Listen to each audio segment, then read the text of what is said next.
Hello everyone, welcome to our City Crit. I am your Dungeon Master Harna, and joining me is my usual rigmarole of players. Let's kick off by starting with the person who... Let's think. The person who is least likely to get diabetes, and then work our way up. Based on our sugar conversations before. I'll go first because I drink diet. Least likely first?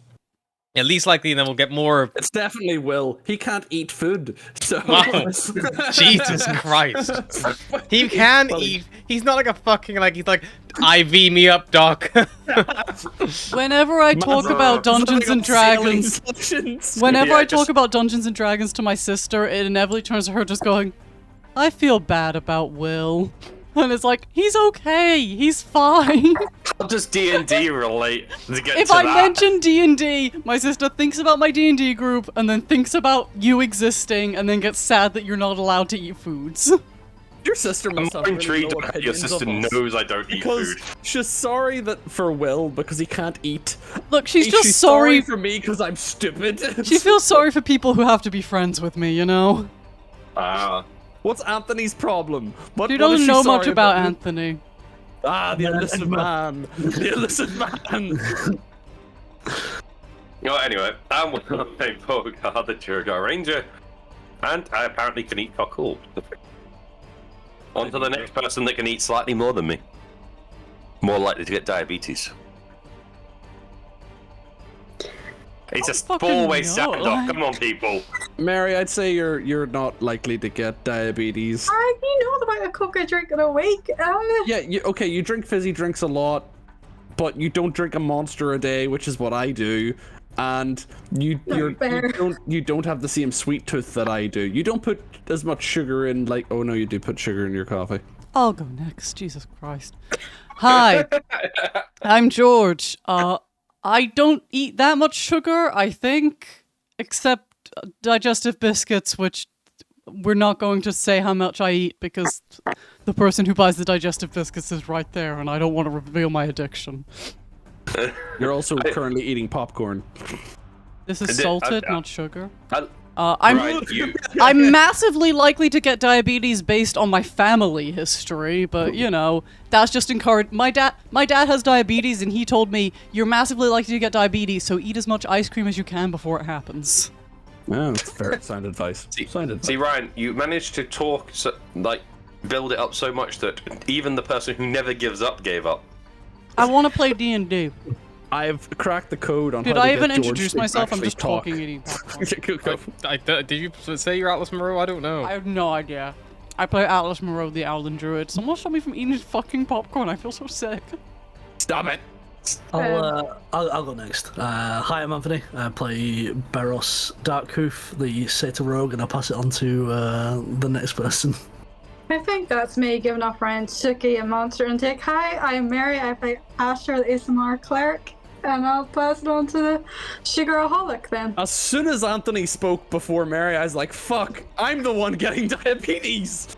Hello, I am Ryan. I play Cyrus Ravenmore, the ASMR barbarian, and the most likely to get diabetes based on my monster and biscuit consumption. Let's rephrase. Let's take this conversation back 10 minutes. I think the most likely is Harry, considering the number of E numbers he just said was in that drink he spent his childhood drinking. Don't forget, I grew up in Ireland too. I also drank a shit ton of Sookies, which had just as many E numbers. Yeah, but he's like got a double whammy because he also loves cider, which is basically just apple juice. But you're not a big desserts guy.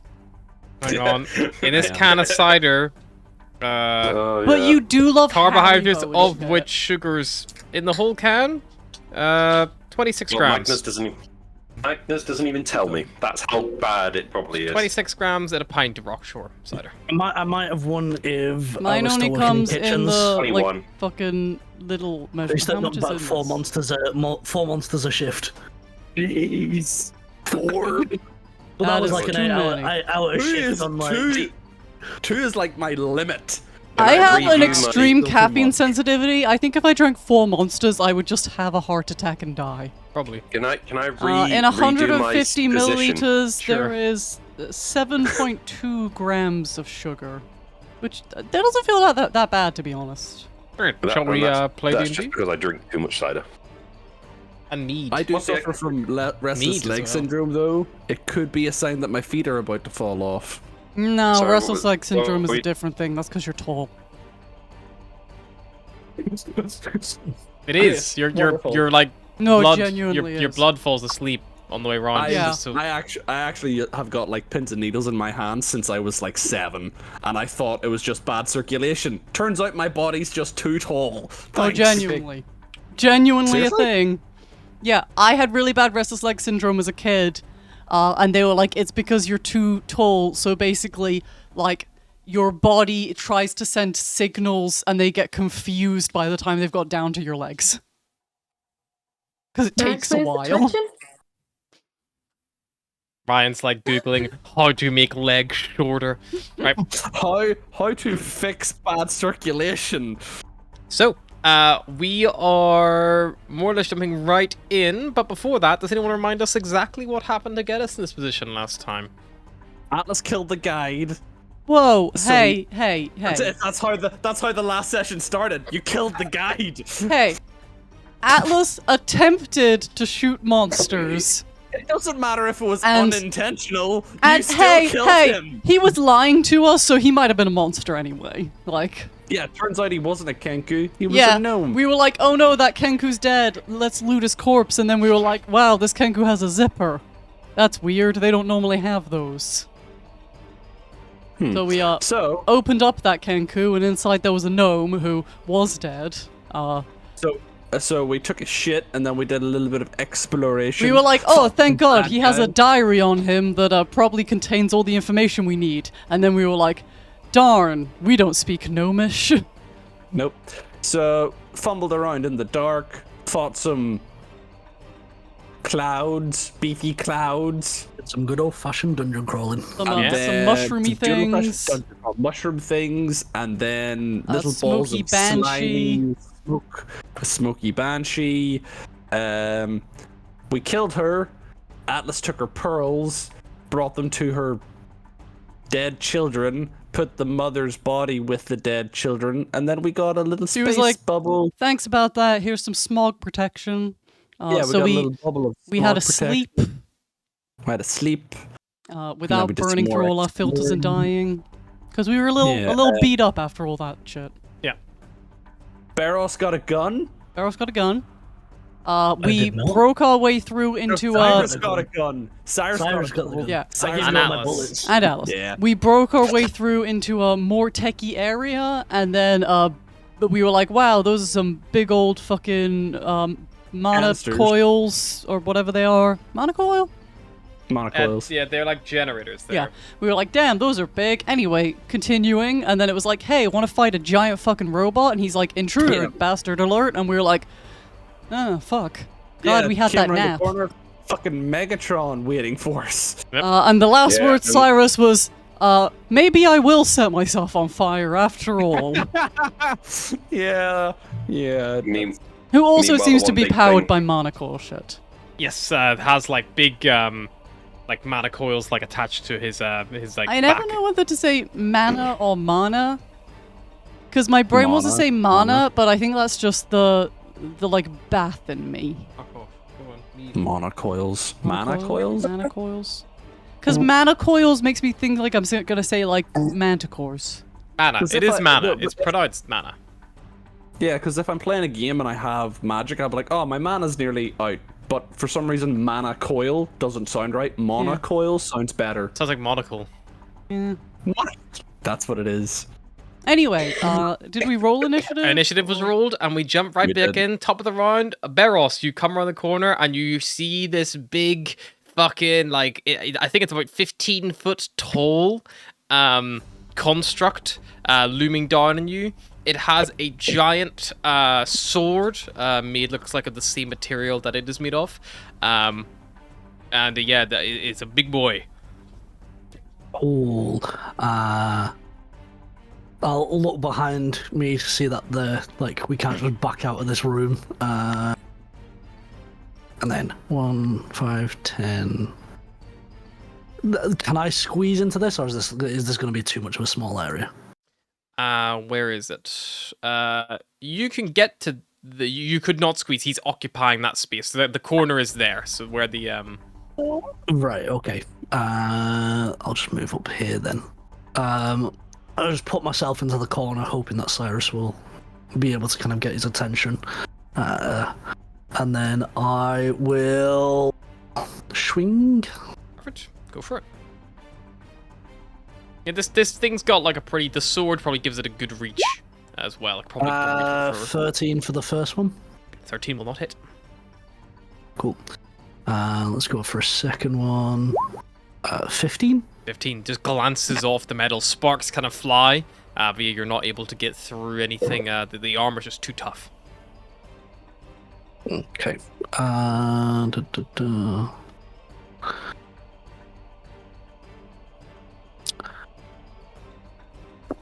Yeah, that's all I'm gonna do. Alrighty. The just get punted. the construct, you watch as it kind of assesses the situation, and you see kind of like looks ahead to where you all are, and it says, yeah, okay. It says, stay back. Let me see. Okay. Stay back. Intruders, stay back. Leave. This area is off limits. And as it says that, you watch as its chest cavity opens up, and a big, like, couple of, you see these big like vents, like this radiator vent, and it begins like shooting, like concentrated smog out towards Cyrus and Beros.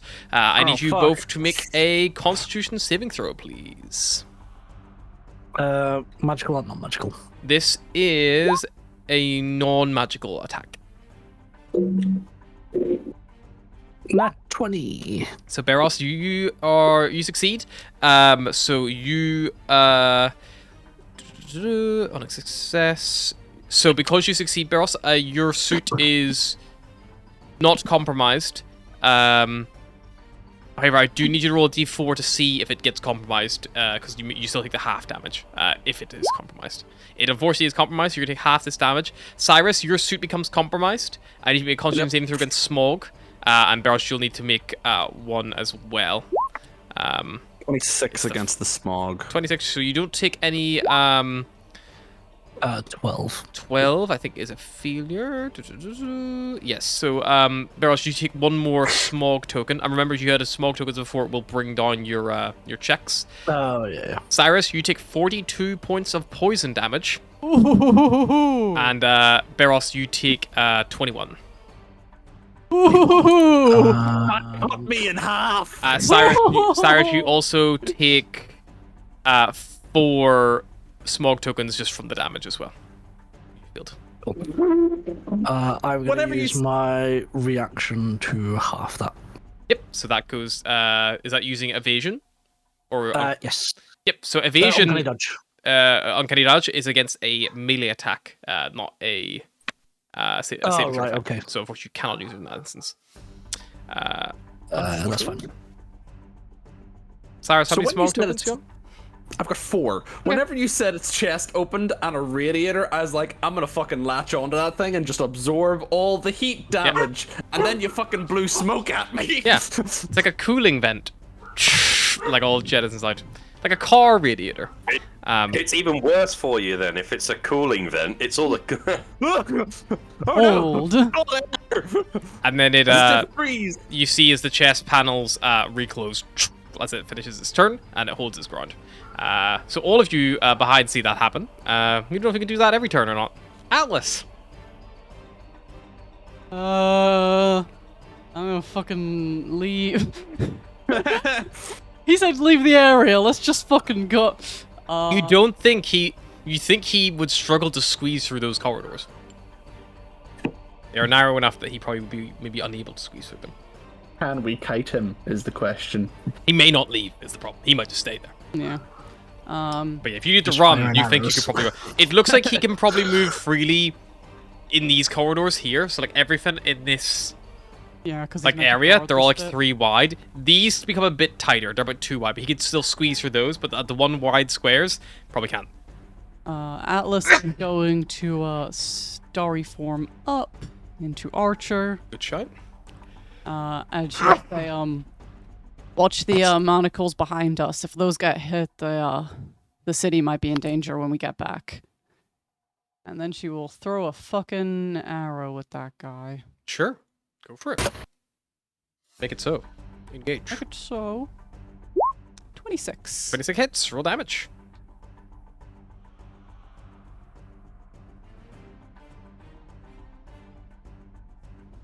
6. 6 damage. You watch as the magical impact hits, and does. You see some of the like armor begins to like flash a little bit as It's damage not is great taken. damage, but it's the first damage we've managed. And it's a guiding bolt, is it? No, it's just her like arrow. Your arrow. No, that's fine. Anything else, Atlas? I don't think I can really do much else. Okay, Cyrus. Where are the mana coils positioned on his body? So on him, he has 2 like on his back, like big tanks.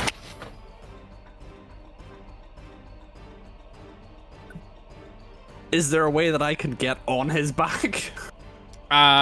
You are. You gotta climb his Two leg. side- Like a you horny are- he's- spaniel. He's technically, he is very big.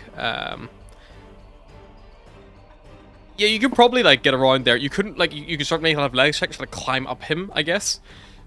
You would need to basically he's like facing towards you and Barros, so like they're over on this side, so you'd have to make your way around him first, basically, or you'd have to like try to like barrel through his legs or something like that. You but just gotta ask for uppies.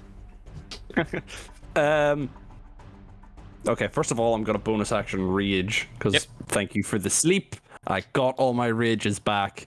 Then I'm gonna run up Yeah. and basically try to. I'm gonna try and start climbing this guy Sure. so that if his panels open, I can maybe try and force them closed or get on his back and rip the mana coils out. Okay. So Make Yeah, me whatever. you're gonna make a contested athletics check with the golem to see if he'll let you climb him.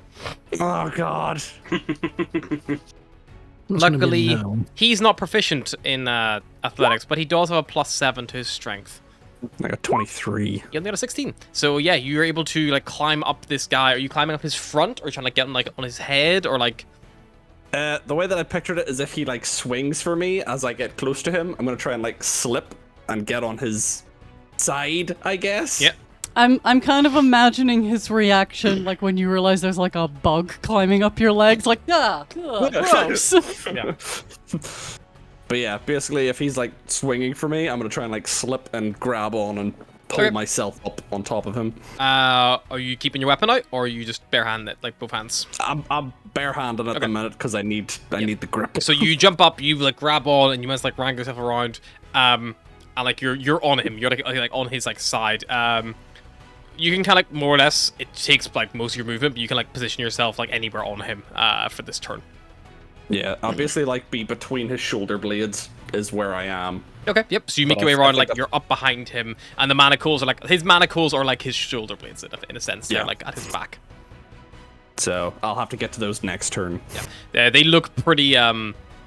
Look like they probably could be removed, but they are like shielded and stuff. Like you could maybe damage them or smash them as well. Like straight up removing them is gonna be difficult. Like they're like clearly not intended to be like popped in and popped out. They're probably intended to be like if you want to do that, you probably actually shut him down and then like tinker.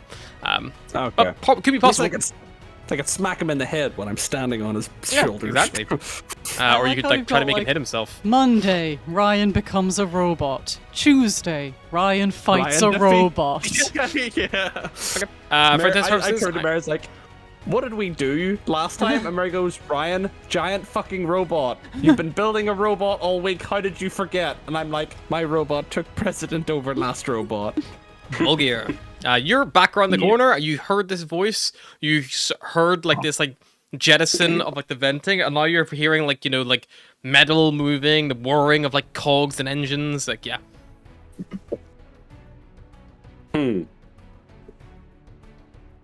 Everything all right around that? What the fuck do you think? Bit hostile, but maybe I'll come see what's going on then. And I'll pop my head around the corner, just over here. Yep. As you see Cyrus like holding onto the back of this giant robot. What the fuck do you think you're doing? Ooh.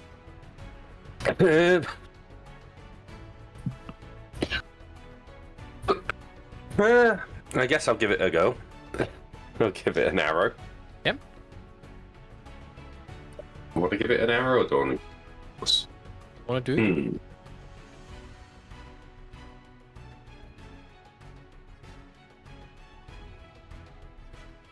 it? Yeah, no worries. I'll just use that. And just attack with it. Sure thing. Go for it. That's Moving a Dragon up at all, or? I will do in a minute, but I need to see is out of range. Yeah. Well, he's useless as a bloody breath anyway, or whatever he is. Oh, he's poison, isn't he? Yeah. It will be. So I need to knock off 5, so it'll be 14. 14 to hit. Yeah, unfortunately you like take the shot, but it just like pings off this like metal armored foe. They're very, very strong metal, so we make them. If you look at it, Volgir, you think that it is probably, because being a dwarf, you have some knowledge, especially being a miner, with like actual metallurgy and things like that as well, or these somewhat aware. Yeah. It seems like this has been made of a very fine either alloy or like probably just based on the color of the metal. There's probably some kind of like tincture or admixtures like being added to the actual smelting process. It looks very resilient. You would say that if you're making an attack with a non-magical weapon, you'd think probably like it's like unless you had a very strong metal to match. Guys, we need to start using something magical. What do you think I'm doing? What if you still has a drill as well? You don't know much about that particular drill bit, but yeah. As a note, it does exist. The other thing was the infused strike. If that was what you meant with the 30 foot, it's 30 foot from the person who's attacking. Oh, cool, nice. So I did just using these hands. Yeah, he, unfortunately, Big Robot is immune to poison as well. So yeah, I had a feeling. So that's why I haven't used him. No, isn't.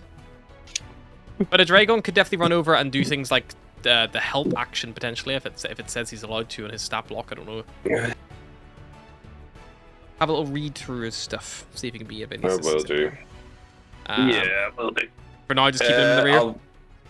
I'll keep him in the rear, but I'll use. Instead, I will use my bonus action to use Zephyr's Strike. Nice. And then cast it again. That definitely fucks up. That definitely fucks misses. Yeah, no, that was a 2 naturally. So I don't even think that goes above a 5 after all my smoke.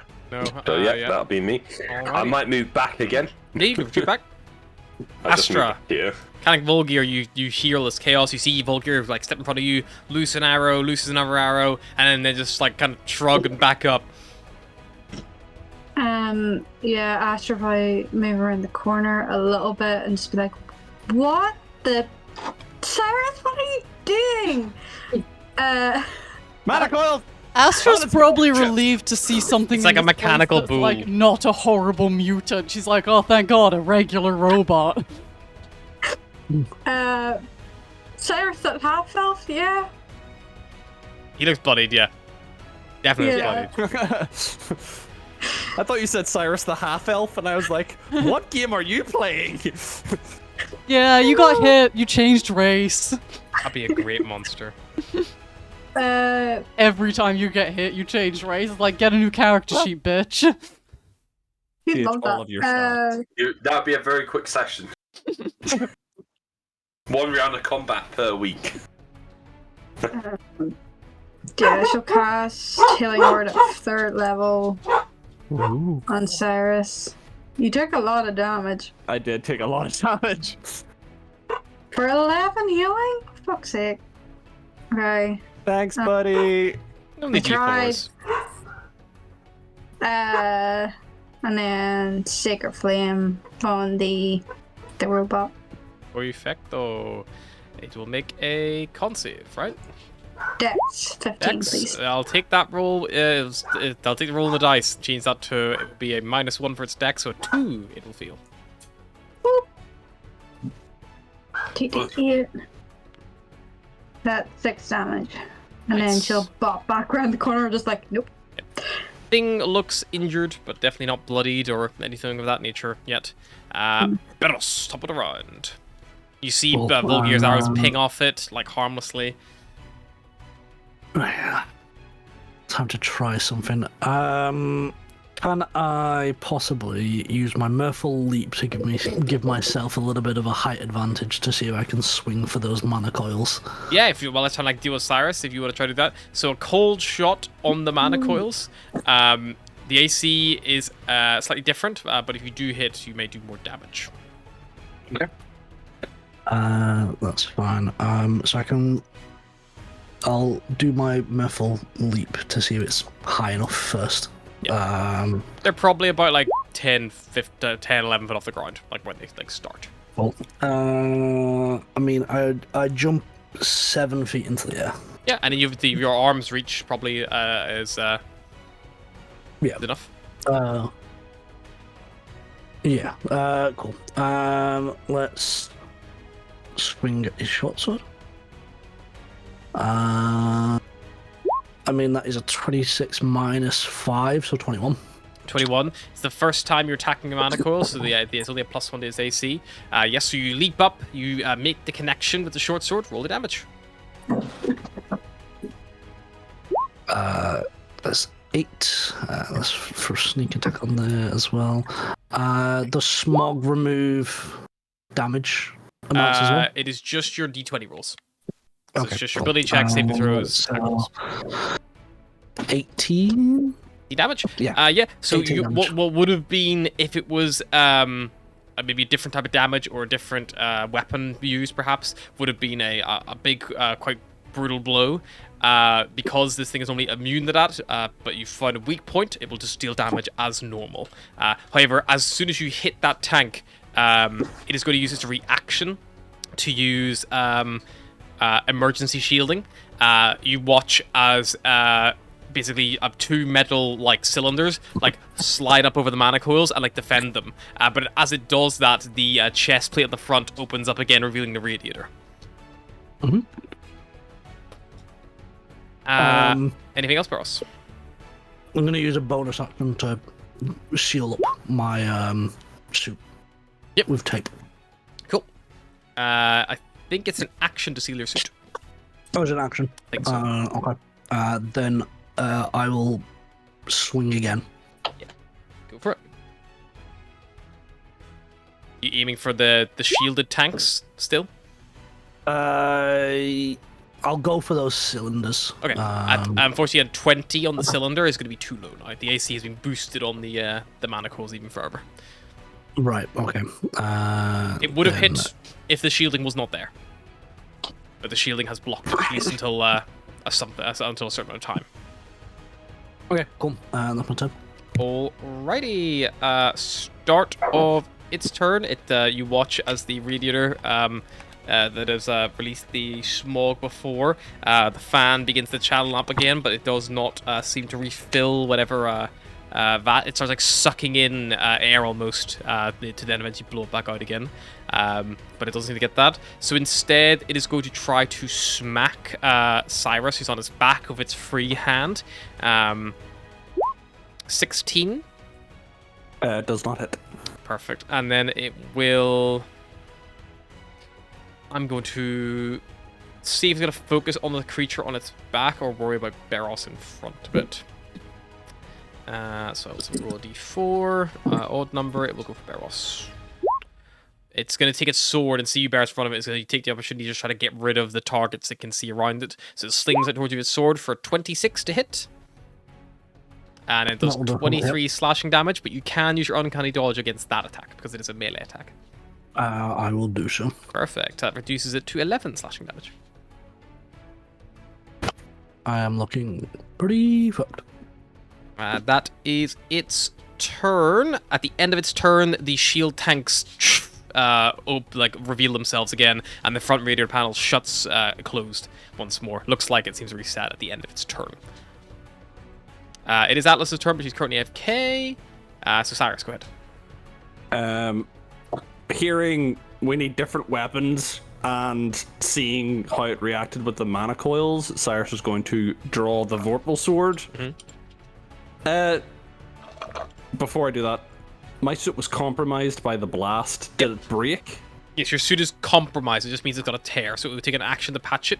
But you know that you can obviously hold your breath, but it's also the fact that it gets in your skin and on yourself. It's bad to be exposed to it. But it'll take you. You would know that you can last about. Basically, if every minute you're exposed, that there's a chance that like it could harm you further. So it's not like an immediate thing. It's like 10 rounds.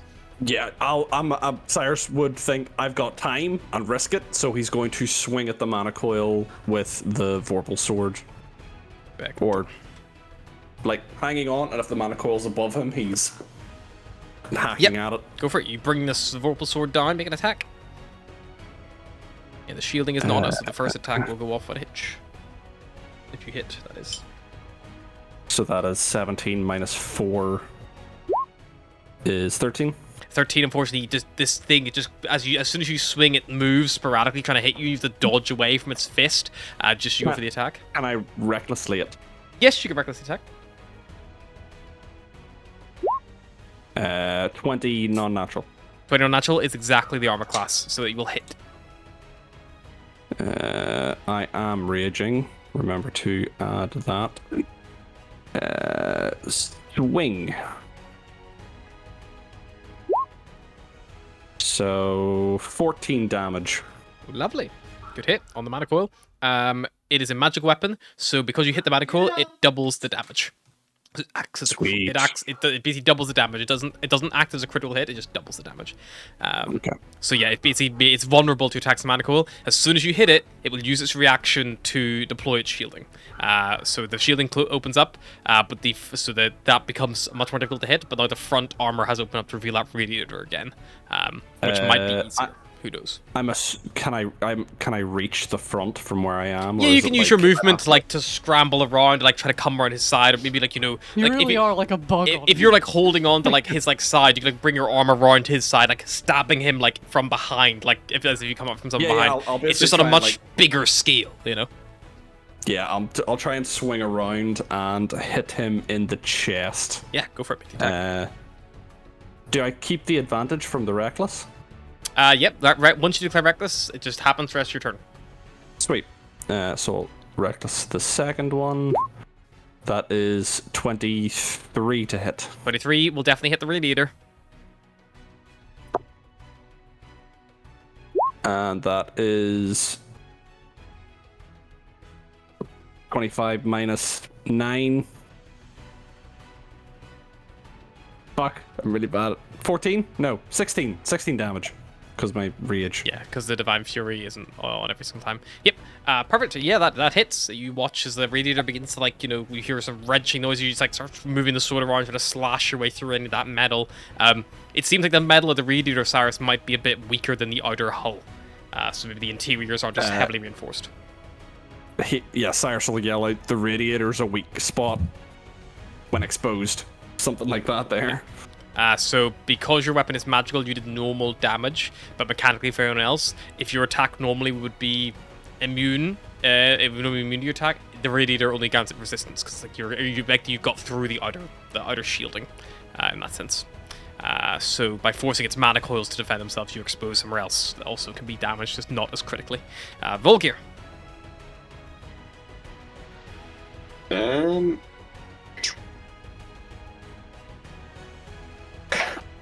I had a quick look at a Dragon's stat block. It just says any other action. It doesn't specify. So I'm assuming that's any action that I can do in terms of let me like check. generic. Because I had a look into it and I can't see a specific thing for him. So Unless I'm completely blind. Which, truly possible. the action could be one stat block or some other action. I would say some other action would mean any action you can do. Beast companions from the Ranger Beast champion. I can't remember what the class is called now, but they can do the help action. So I'd assume Dread Wardens work the same way. Yeah, any action that you as a player could do, I'll say that a Dragon can do just for ease, because it says. Yeah, it says the.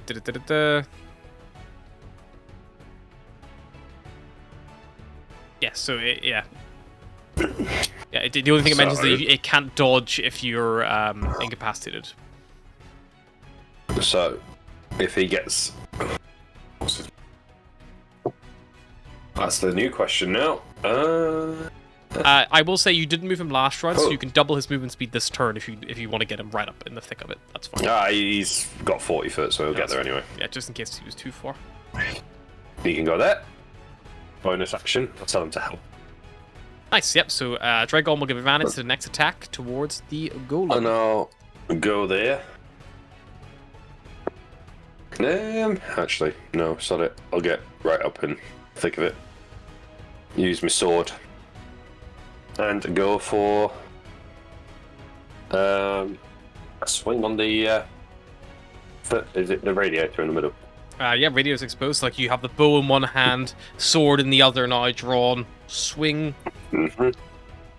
So this is advantage for the first one because he's Advantage from a Dragon helping. Yep. Yep. So it's a 19 minus. Fortunately, that will probably miss. Yeah, it's going to go down like 5. So yeah. So you swing. Very useless at the moment. It like glances off the metal. You hear like a scraping noise. But the lightning sword probably would have been effective anyway because it is magical. So second attack then. Yep.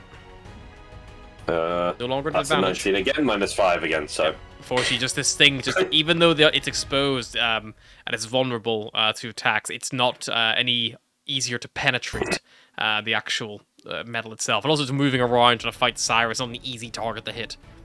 Yeah, I'll just stay there. Alrighty. I'm Astra. gonna get absolutely reamed in a minute here, I think. Okay. Should probably do a similar turn, but this time do second level healing word on Barros. No, I didn't. That's 9 healing for Barros, and then another the Secret Flame. Alrighty. Dex. Another dex check coming up. Here we goes. 8. Yay! Sacred Flame coming in clutch. He is not the nimble 9 damage. mover. That's good damage for Sacred Flame. Okay, anything else, Astra? No, it's just probably hide back around the corner Pop again. back around the corner. Yep. Smart. Just keep it safe. Last time she came out around the corner, she got icicle. This thing's radiator is exposed. Still exposed? Yep, radiator. So it resets at the end of its turn. So the mana coil, unfortunately, is not visible this time. Then I will go for the radiator. Go for it. Still difficult to land the initial blow, but it does look a bit softer, more pliable. 20. That will definitely hit. That's critical hit. Does double damage. Cool. I'll roll. Or if we do our brutal critical rules, it's the you max damage on the dice and then roll and then add them together. So it's a D6. Are you gonna sneak attack it? Yeah. So double all of those. So a total of all those.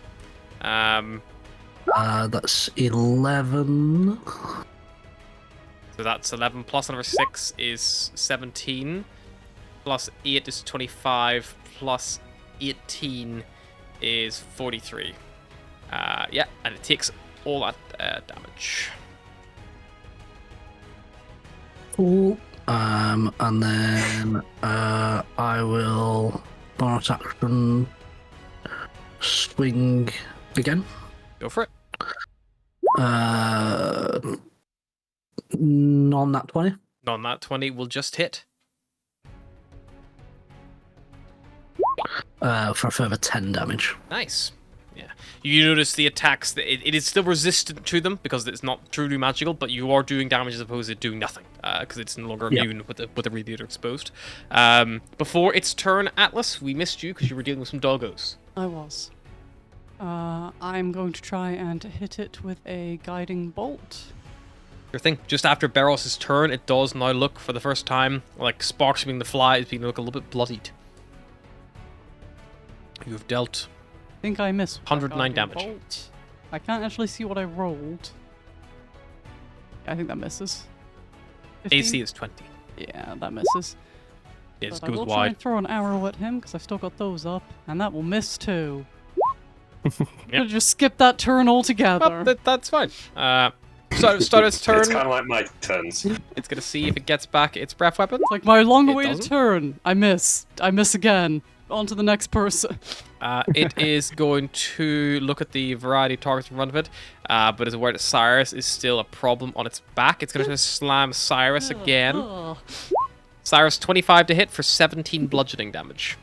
Yeah, that's half to 9. Yep, 8. Yet. It is then going to look at the array of people in front of it, and it is definitely going to bring its sword on the one who did a big hit to it there. A critical hit back, Barros. Can I silvery barbs that? You can silvery barbs it. Does it make a saving throw? It just happens. No, it just happens. Okay, cool. Yeah, so spend the spell slot, and it has disadvantage on the roll, so roll every d20. A 10 plus 13 to hit, Barros. 23 will still hit, yeah. Okay, then But you... it's not critical. Yeah, it's only 19 damage then. And you can uncanny dodge it if you like. Yes, I will do so. Perfecto. Atlas. Also, Atlas, who gets your advantage from silver barbs? Who's done the most fucking hurt to this thing? Barros has. Barrels. Then Barros can have the advantage.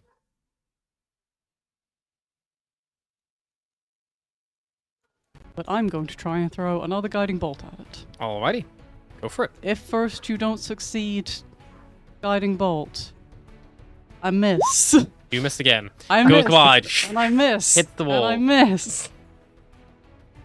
Fire both times. Both times a miss. That will hit, 27 though. though on the arrow, so Yep, that hits. That should do it. Just need to Damage. damage. Well, nice. Yep. You watch as the starry form blasts into it. More sparks than it flies. This thing, yeah, it's definitely looking bloodied now as another attack hits it. Cyrus, the shielding on the mana coils has once again dropped. Second verse, same as the first. Let's go again. Mana coil. 28 will 24. hit. Yeah, 24 will hit, yep. No damage. All things applied. 18 damage. Damage to the mana coils, yes, definitely hits. And you watch as the shielding again use reaction to pop the shield up. As it does so, you notice that one mana coil you've been focusing has now shattered. So there's only one mana coil still left. However, the shielding does cover both again. Just it seems to shield everything. Looks like there's only one mana coil still powering this thing. Go for the radiator again. Yep, so you reach around the side. You can still keep trying to attack the mana coils, but obviously the AC against them is going to be more difficult. Yeah, so that's 16 to hit. 40, 16, you're moving, trying to get a good angle to get rid of the radiator. You like just hit slightly low, like instead of hitting his chest, you hit like its stomach area. And yeah, it doesn't manage to puncture through in the right place. I can't recklessly that because it has to be the first attack. No, you can reckless it at any time, but you do have to declare reckless before you make the roll. I let you do it last time, but you're supposed to declare it before you roll. Oh, okay. Sorry. That's fine. Yeah, that's fine.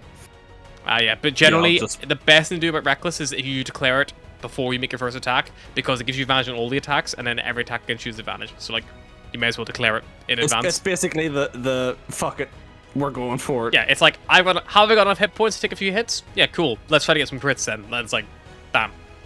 Okay. Yeah, so the intention is to do it before the attack, not after. Right. Okay. Bulgier. Yes. Cyrus is still clinging on to this thing like a weird worm. Or do worms I'm cling? just going to give it a shot again. I think it's the only way I'm going to do this, and I'll use a Dragon to do help again. But Yeah, the Dragon runs let's try up, different gives you the dice. help action. I'm swapping one of my dice out. I'm not liking any of my d20s today. Still not trusting it. 19? 19 will miss. Was that a miss? That was a miss. I don't think I'm going to get hit because that was a natural 17. Yeah, So- that's the problem. Smoke does, it negatively impacts your That was a ability. natural 18, so let's try this one. 25 is 20. A 20 just hits. Yeah! The second will arrow take- towards the Radiator. It's not even an arrow, it's a storm sword. The second Storm Sword swing towards the Radiator. I've rolled a d10 instead of a d8, like an idiot. Fine. Really? Whatever. You might get higher. No, I got a 0. Oh, you will not On the get higher. D10. That'll be 8 damage. Very nice. Yes, it does take it and takes the full damage because it is magical. And that is the total of my turn, because I have nothing else I can do. Lovely. Astra. Okay, who's more injured, Cyrus or Barroth? I think they're I'm- both bloodied. I'm just above half. Oh, so Cyrus looks injured and Barrels looks bloodied, I think, then. Yeah. I mean, technically critical depending on who swings at me. Okay. 15% or lower is critical. I think that answers my question. Just trying to get back to my spellies. If you want to go for who's more likely to die, it's probably Barros. Yeah, Barrels really hurt this thing. Really bad. Nearly destroyed him in one hit. If not for Atlas's silvery barbs. Yeah, it's probably going to be a third healing word going to Barrows. Then, once this does the thing. And I assume there's going to be a Secret Flame coming as well. Well, yeah. Roll that in advance. Another 8! Well, that's 13 healing to Barros. And then I get my 2 Thank d8s. you. You're welcome. Appreciate it. That's 15 damage with the Secret Nice. Flame. Yeah. You watch again, My it's like spells. more like sparks begin to fly, like maybe like a pipe comes loose and starts like spraying like smog around like a fire hose. Yeah, it's not looking too hot. Yeah, chill hide again. Astra ducks back into cover. Vidus, top of the round. I will swing at it. Go for it. It's with advantage, isn't it? Because of that silvery barbs. Yes, you have advantage on. You can just pick. I think you have to declare it before though, so silvery barbs. Hang on, let me check. Silver barbs. You have advantage on the next attack roll, ability There you check, or saving throw within 1 minute. There goes with the next. So yeah, this attack will have advantage. Ooh, sweet.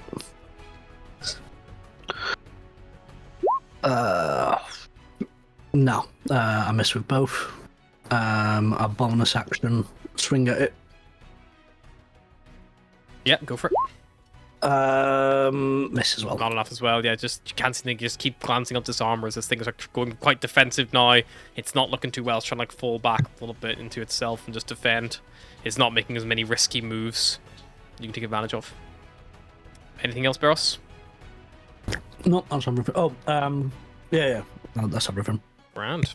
It's gonna see if it gets back. It's big boy. Oh my god! It's rolled 3 5s in a row. The Mana Coil shielding will drop at the end of his turn, but it is going to probably. Now that one of his Mana Coils is broken, it is going to basically like it tries to like grind Cyrus up against the wall, like crush him against the side. Cyrus? Just grind Cyrus. Well, I am 31 the knighting hit. him, so Yeah, that's definitely fair. hits. 31 the hit as it slams you into the wall off its side, tries to squish you. You take 14 bludgeoning damage. 7. Yeah, half to 7.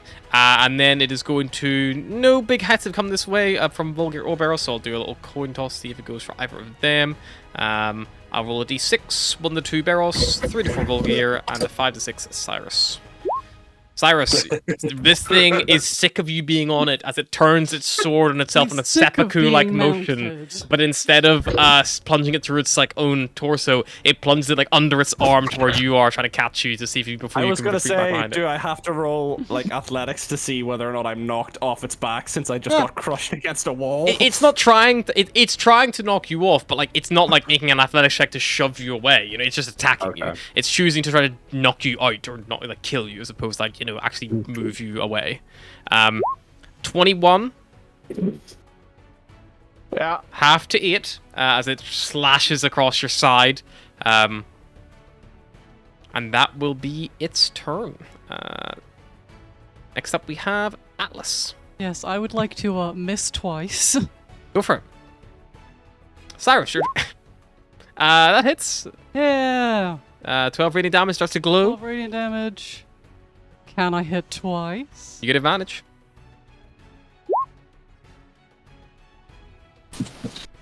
It hits anyway, but you can always crit fish if you want.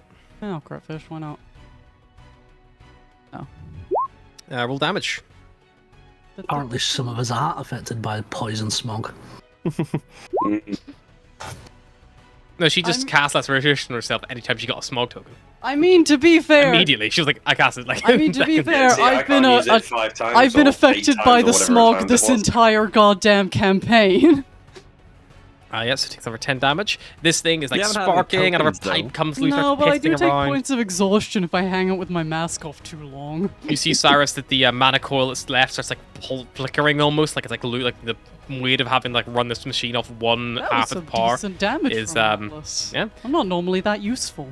Cyrus, it's your turn. You see the one last mana coil sparking away. You're fucking scraped up and cut and like bruised. There's probably a big welt forming on your side where you're slammed into the fucking like stone wall. Yeah, I'm just gonna recklessly attack this guy because he fucking slammed me into a wall Fair enough. and then stabbed me. Mana coil first. Go for it. 28 hits. Roll damage. Well, 24. Yeah, still hits. Oh, what happened? Not the 12, 4, so, and then 2 rage, so 18. Yep. 18 damage. Hits. You watch still the mana coil shielding shunk, comes up. Back around to the front. 22. 22 still hits. Could be enough. And that is Hey, shush. 12 plus 2, 14. 14. Nice. Yeah, you like stab the vorpal sword into the mana tank, and you see like a big crack forms. And just as you pull the sword out and you slam it in again, the shielding like comes up, and you're like wrestling around this thing. You get around to the far side. You like climb up maybe like onto its shoulders because like you see it, like it's like the sword is about to come back on the same side again. It's getting ready to do the same thing it did before when it caught you, trying to get rid of you. You like climb up on its shoulders and just like from over its head like down like into the center of its chest, you plunge the purple sword, and there was just like a like explosion of like gases start going off. So really just punctured really badly. It starts like spraying, and it starts like it like stumbles back as it's impacted, hits the wall, and then just like begins like. You watch like a few lights flicker and spark, and the lights all around it grow dark, like slowly, and then just stops moving. We are out of initiative, except for the fact that Cyrus suit. and Barrows need to patch their suits. So, Yeah, I'm do gonna you go immediately patch my patch it? Okay, that's fine. No Yeah, more smog immediately. checks. Just note down that you used some more of your tape. No, I don't know if this is a thing, but if your suit is punctured and damaged, and then you take more damage, do you get more tears which affect your suit more, or is it just it's a punctured anyway, so it doesn't matter? Generally, I'm just treating the suit as compromised, because then you're gonna have to like count tears and shit. Smog is smog. Smog is smog. It's more like, you're just using more duct tape to fix the problem. You guys have a pretty big amount of duct tape anyway. I don't think it would really matter too much. Because you have like, how many rolls each? 10. 10 well, rolls 10, between 10 uses 5. So it's 2 rolls. What, 2 rolls 5 rolls each, each? 5 2 rolls rolls each. each. 2 uses per roll. Yeah. I mean, to be honest, yes, you probably should be rolling each time you take damage. It is when you take damage, but there's just no risk of you like taking smog in the immediate effect. But it's more just a resource thing. So I think Beros took like 2-3 hits total. I'm happy to use like 2-3 more. Just roll a d4 because it wouldn't necessarily always puncture it. So just roll a couple of d4s if you were injured by it, which was I think just Beros and Cyrus. I think everyone else didn't get hit. Cool. Another tear, so I'll use another. Cyrus got Holy so shit! it's fine. I got no tears apart from the initial one. Yeah, so like like I say, it's every time you get hit, it's a 25% chance that like it might tear. But yeah, so it's more like resource management at that point. But yeah, well remembered. Have DM advantage, Ryan. Hey. If I ever meet the gnome who invented this thing, I'm going to play football with him. You just see Cyrus like go to press his thumb, but he can't because he's in a mask. So he just like snots, and you just see blood come out of his nose. Onto like the visor. Well, no, you can see because like you can't really see it because it's like the little kenku mask. setup. So the blood just goes down the like fucking nose, the big cone. A little surprise for whoever gets that suit. It better be worth nearly getting killed. I want to see what the what's fuck behind that this? what can be salvaged from this thing. I think Volga's going to look back here and see what the fuck's back here. So Volga, you see this is a laser shielded door. It's like a force field. There is a console connected to it, but it looks like it has been it's locked. It looks like it needs to be hacked into, or you need to like override it in some way. You can make me an Arcana check if you need to investigate it and see if there's any other ways around it or anything like that, or you can just try to brute force it with an Arcana check. Just let me know if you're trying to find out more information or you're trying to like basically hack it. I'll try and brute force it. Sure, make me an Arcana check. I do have I've got the data hack. It's a one-time use, but I haven't. You got that. Or shall I do the? If we can, I mean, it's probably worth him Trying. at least trying, and then I'm saying if he can't get it. The Shall I data look hack around as well is first more for like before- getting information as opposed to like. Oh. But you might be able to get like the password from that. Shall I have a look around first before we go for it, or should I just go for it? I don't think they're going to have like the password on a sticky note, kind of on their computer around here. Oh, they might do. Yeah, look, it's right here. It's a 1, 2, 3, 4 pass. It's. I love gnomes. It's a 80085. Gnome's number 1. But yeah, Atlas, you said you're gonna look at the body or the, I wanna look at the remains. robot Sure, body. make me just like an investigation check. So you can like find anything useful on it or like anything that be salvaged. I'm still debating whether I'm. Sorry, I'm just gonna brute force. 20. I definitely don't Non-natural. brute force. So, Atlas, the golem itself is made of some kind of like adamantine metal. If you spend enough time to pry it off with the right tools, like Tinker's tools, things like that, if you could like salvage it, you would have enough adamantine here to make a full set of heavy armor, if you wanted. So anything, any armor type that has metal can be made out of this adamantine. You would just need to find someone skilled enough to work with it, and probably a forge hot enough to like repurpose the pieces. However, there are things like breastplates and stuff that probably wouldn't need as much like reshaping. It's already kind of shaped that way. Yeah, but it probably wouldn't offer, because it's not like fit to form, it probably would offer a slightly reduced AC, but it would still give the bonus which adamantine gives, which is you basically become immune to critical hits.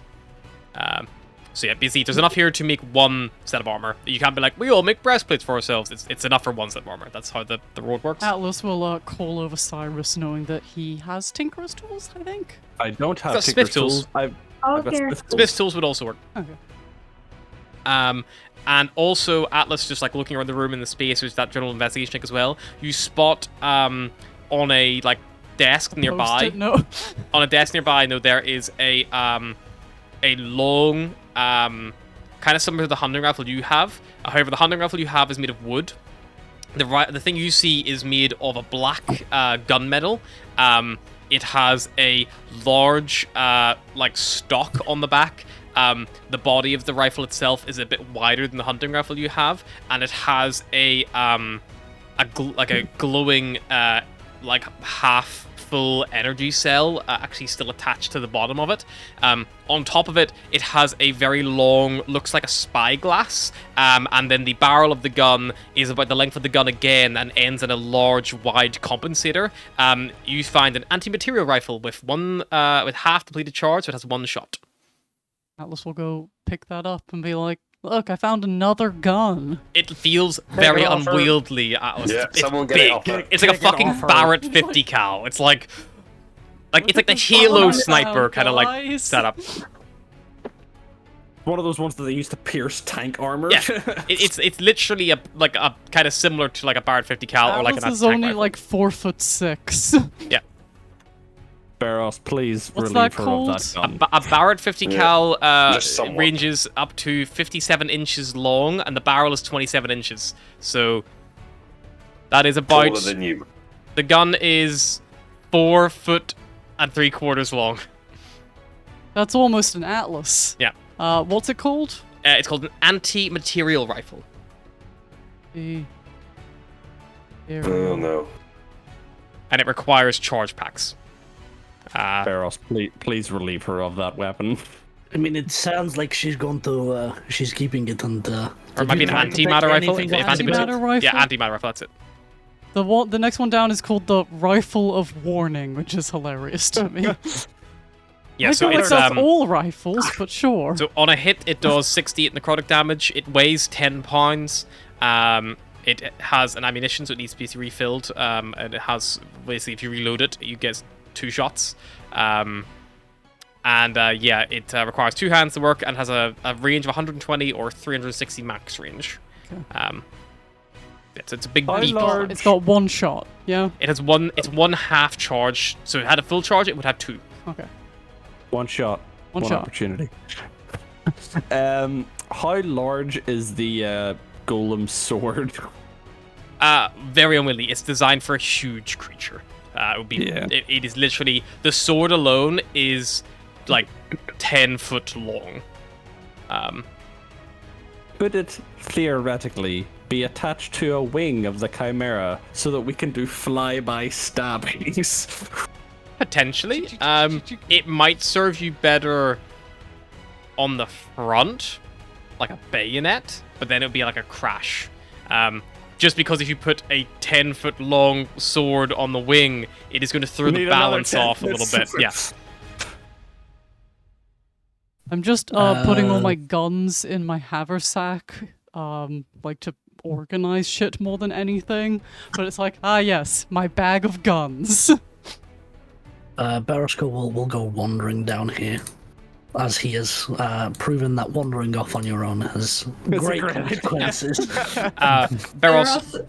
Down here, you find there are, where there were reserve mana tanks up there behind what you were first at. These are actual power generators in here, and they are receiving, they're connected by pipes on the ground, which link up to the reserve mana tanks. It looks like they're basically using those mana tanks to generate more power, and like actually generate power through the whole area, so all the lights and things like that.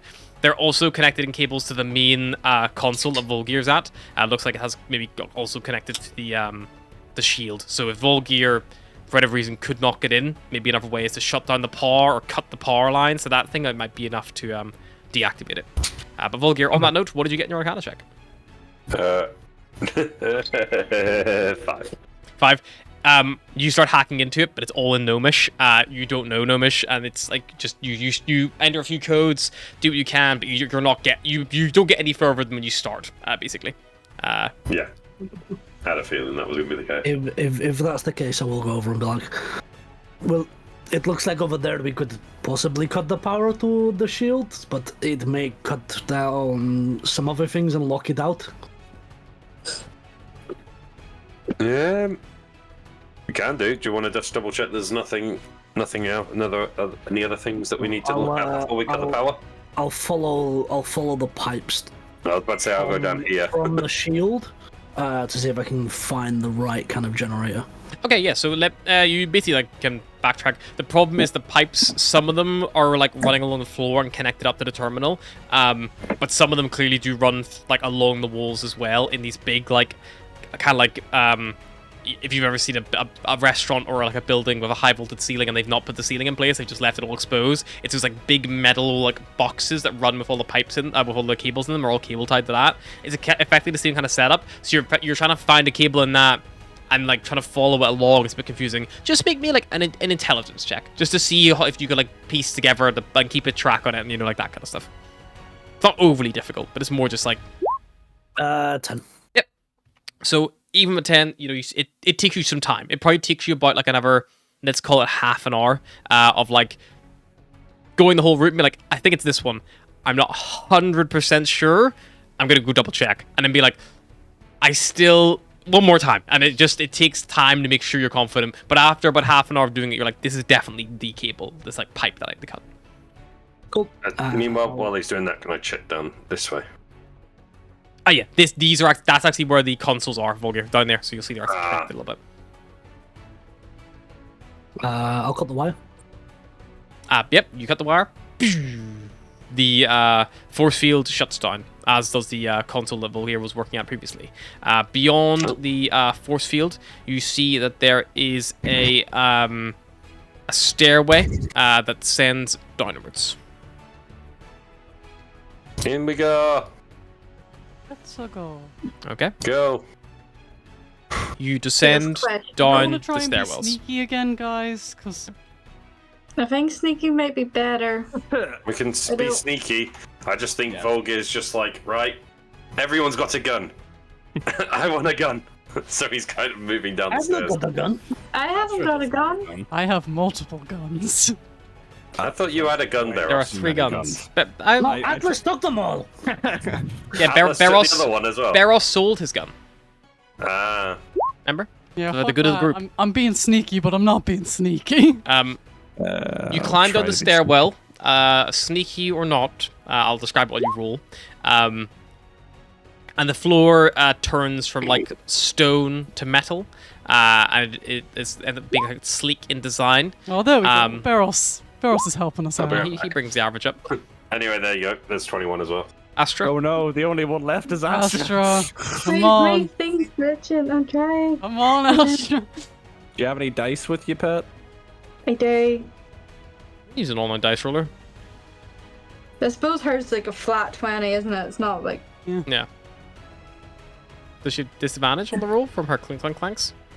No, it's back to. She's got the bits, or is the bits off because of the suit? Well, you can wear the I think boots. the suit was like an over kind of thing. Otherwise, we wouldn't have any armor or anything.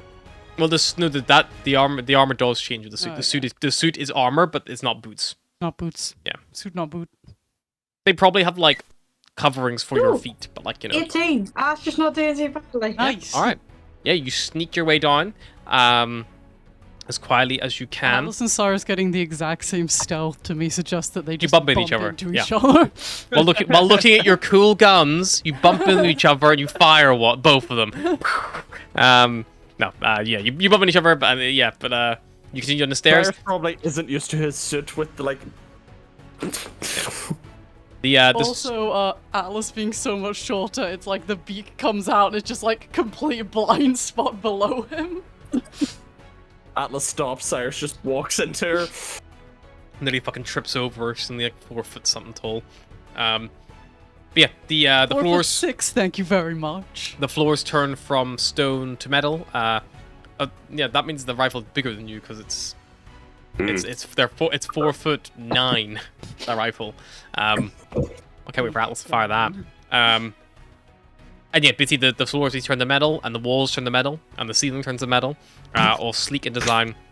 And about the bottom of the stairs eventually come about 100 foot below. You notice that where the sleek metal began, there was a little threshold. It looked like maybe an old airlock system that you kind of like end up working your way through. and you end up in what feels like a slightly smaller than the Chimera, but probably quite old Tev. There are consoles take up what little surfaces there are on the walls, and in the center of the room there is a plinth with solid metal shielding around it and a terminal attached to it. Leaving this room, it seems like almost like a studio apartment, Tev. Like there's literally like one room in here, and you can see the consoles must control like the flight and things like that. And you see like blast shields have come down and where the windows would be and things like that. I guess this was maybe what we were looking for. Cyrus is going to do an investigation. I will help you investigate. Yep. Good, because he's not very good at them. Okay. Yeah, you make an investigation check. That'll help. I'll help. Cyrus, you find that this ship still has power, and there is basically it looks like the ship has one of the consoles near the walls seems to basically serve like a multifunctional purpose. It seems to be able to like change out the space, like transmog it into what you need. You see there's a setting for what you're currently in is research, is class of research. The other options it has is flight. It also has a tunnel, and it also has rest, medical, and finally it has mess. Yes.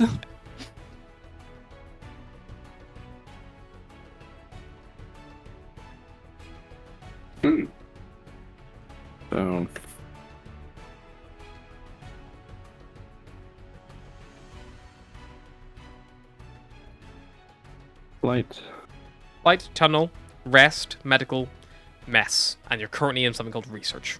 So it has 6 modes. Medical. And Cyrus, you would notice that is a reading to you in Celestial. Oh. Oh. Oh. But the ship doesn't look Celestial in design. It doesn't seem Celestial in design.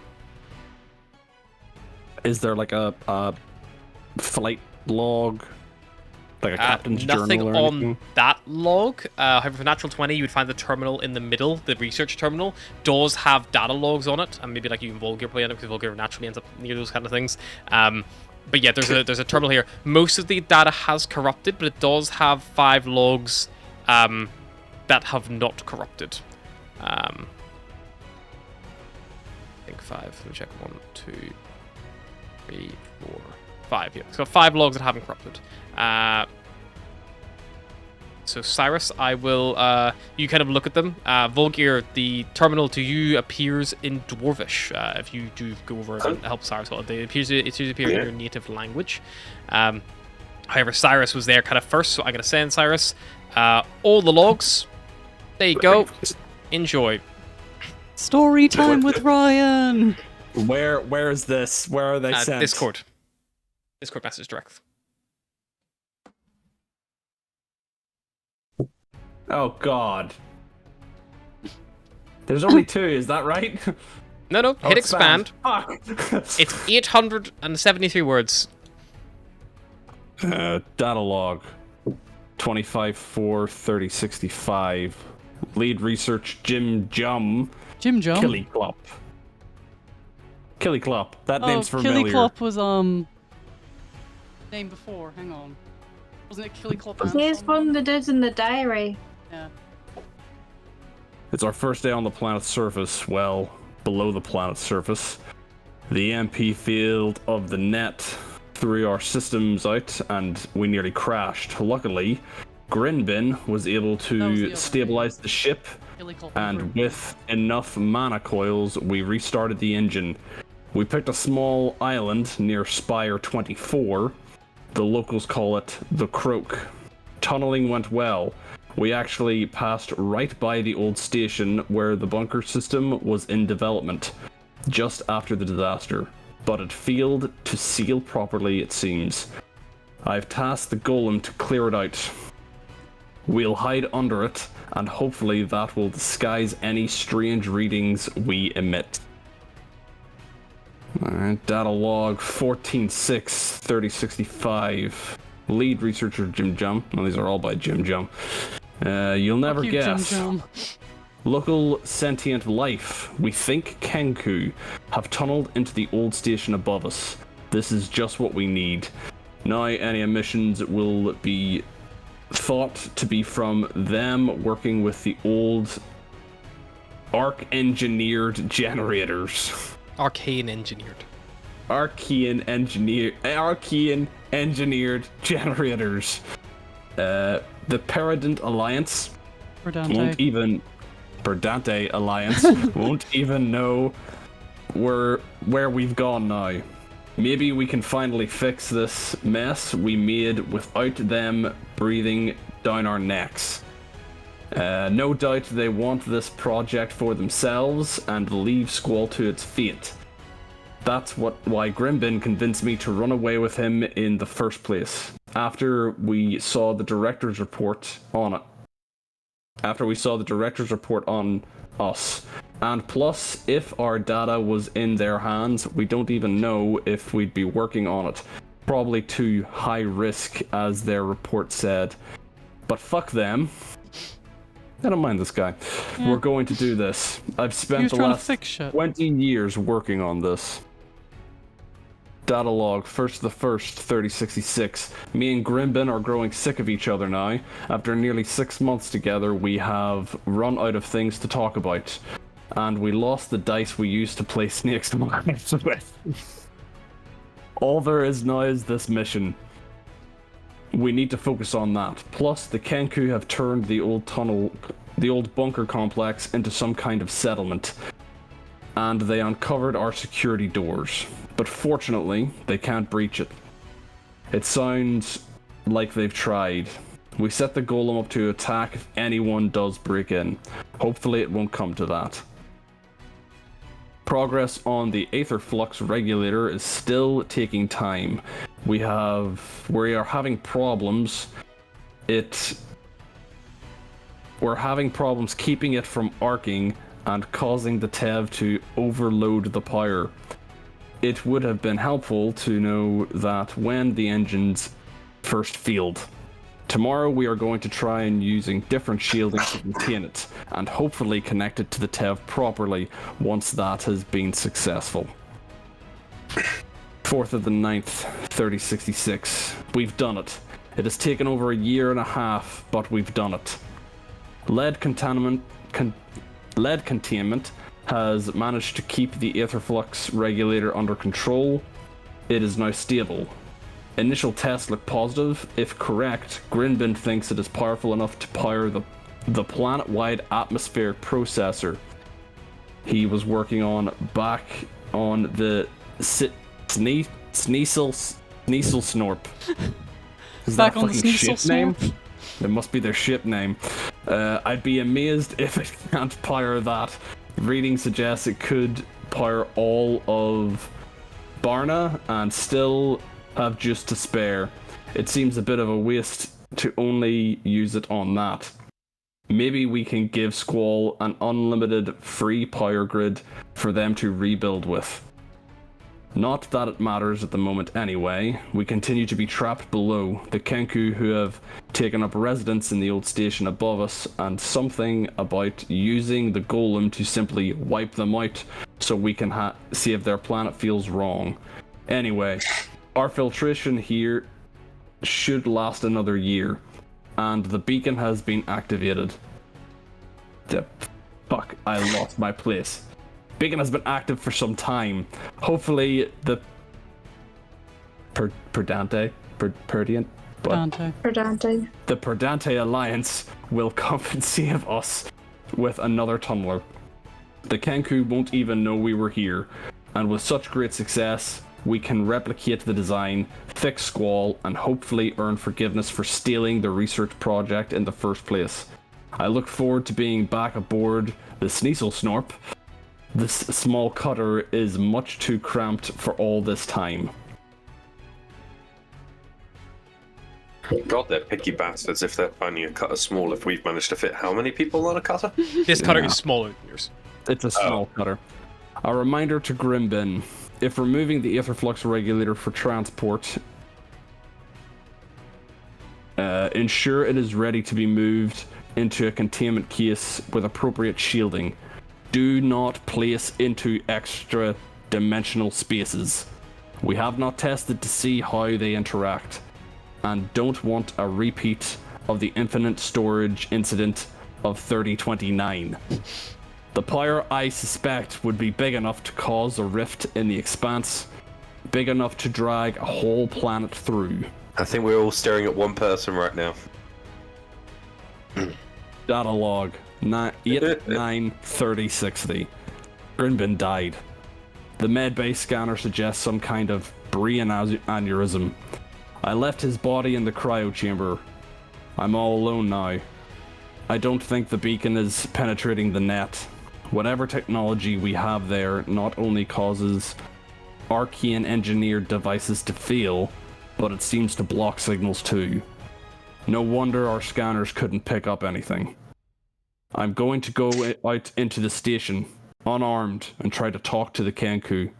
Hopefully they will grant me free passage. The charred If I offer corpse maybe says otherwise. If I offer them everything down here, my only bargaining chip relies on me getting that door sealed once I leave. Wish me luck. Now all the rest of them are corrupted. Well, That is the last considering the charred corpse outside, I'm thinking they didn't take warmly to him. No, but just to double check, you did hear about not putting things in your in any. I heard the Special bit where bags, they people. think this thing could solve Squall's pollution problem. Yeah, it also explains why one of the gnomes was disguised in the corpse of a Kenku. Well, that's assuming it's the same gnome. Maybe it's just a gnome, the rescue party gnome. I don't think it's the same gnome. No, his name was no. Frigate just Gibble.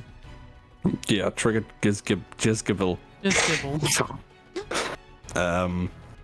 He might have been on the receiving end of the distress beacon. Or just a gnome who thought that they Knew might be about down it. here. The question is, where is the device that... Well, I assume potentially behind these big metal things in the center. If I got that right, like there's basically like a big metal pillar. It's where like a console is. cylindrical pillar, and there's like a little seam around in the middle section. Looks like it would open up. It kind of similar to where you put the star mark, kind of similar guess. shape and size, but this is solid, like black, grey metal. It looks like it's made of If made of this lead. thing's still got juice in it, the best thing to do would be to tunnel our way to the surface and try and fly back. We don't know what that'll do to the town. Their concern was the settlement outside, so That's gone. that's gone. There's no one left living in this settlement if we destroy it, as long as we don't destroy the power source that the Crok's Undercity is leeching off. Well, I don't think we're going to be able to remove this thing anyway. Do we have any equipment with appropriate shielding? No, we would have to find a member of the Prudente Alliance. It's their technology. When's the last date? I just closed it. Why did you ask me It's when the I just 8th of closed the it? 9th, 3066. That Thank you, is DM. a little over 7 years ago.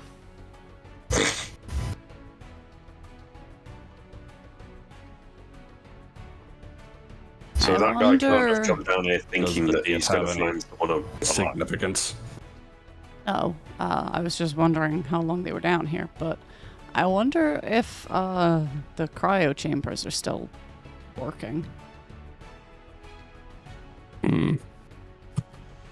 That would probably be in medical. Or in rest. The rest, I assume, would be like a cot. after sleeping.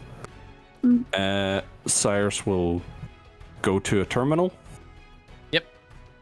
And select medical. Yep, you select medical.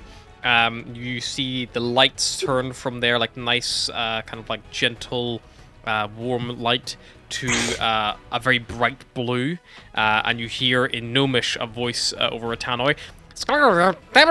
Ding ding ding. And then the large central column descends below the floor, and you see there's like you can see the top of it, and then you watch as a metal begins to slide over it, and the floor almost becomes like solid.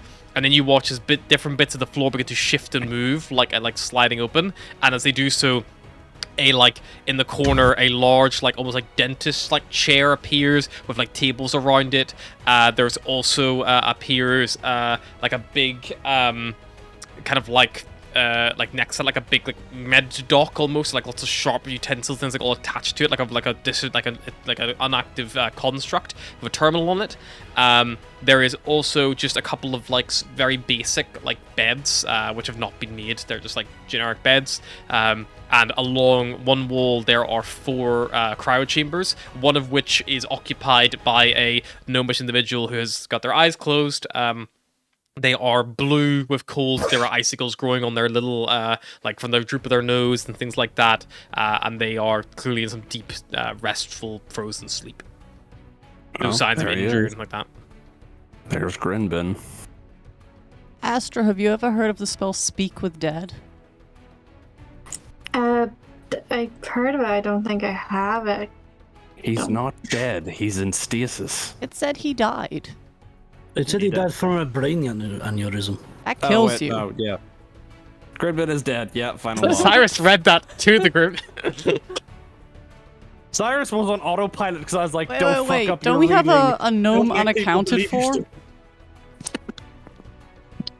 Who wrote these? There was only 2. He said he was going out into the streets of the Kenku. The charred corpse. The charred one is the one who Yeah, wrote but who was this Clop. written by? Killyclop. Jim Jum Killyclop. Okay. Then yeah, we got both our gnomes. No, who's the third gnome? That's the question.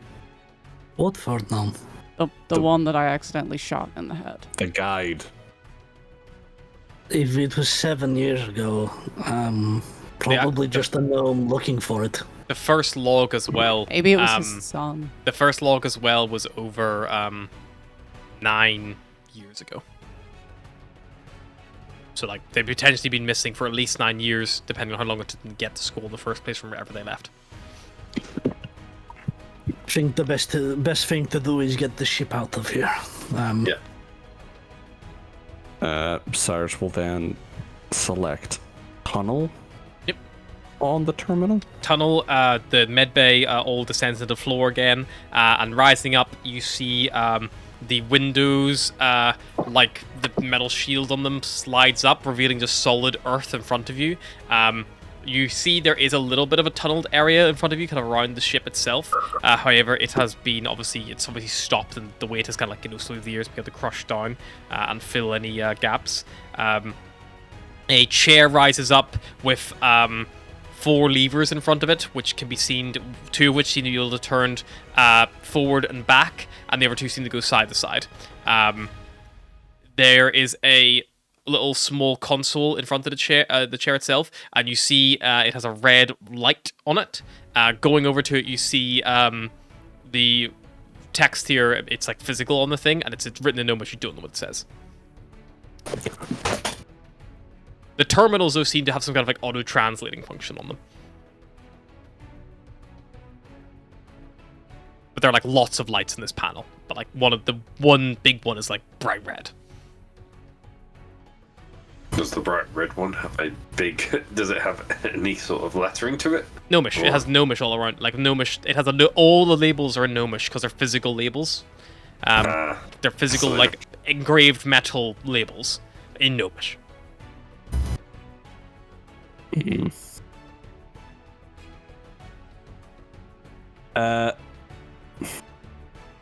I was gonna say, does any of the terminals have a translator, but they automatically translate into our Yep. local tongue, so that wouldn't work.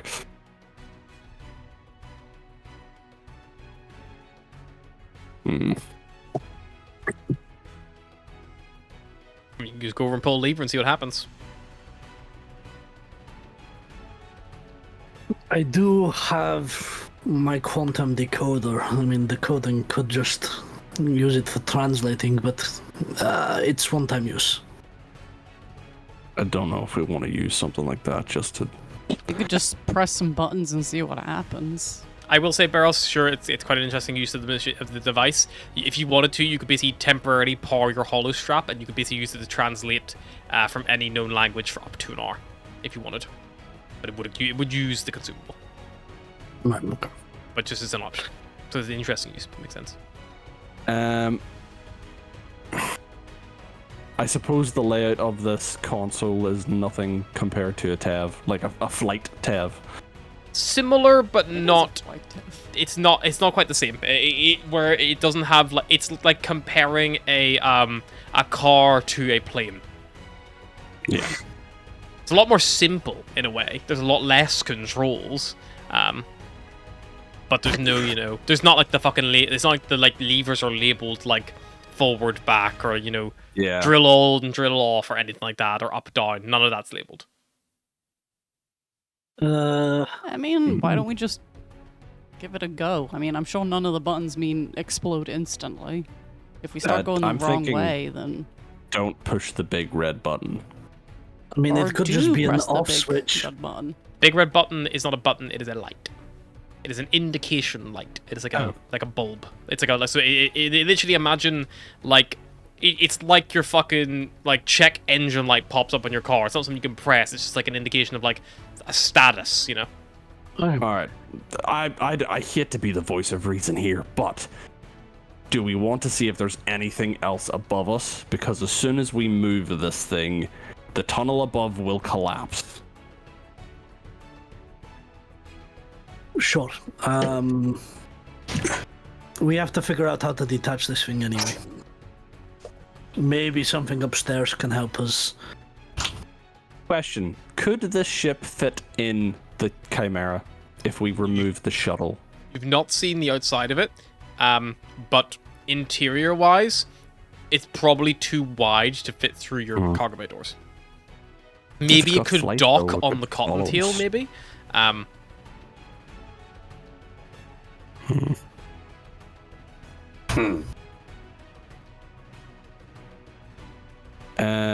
Is there like...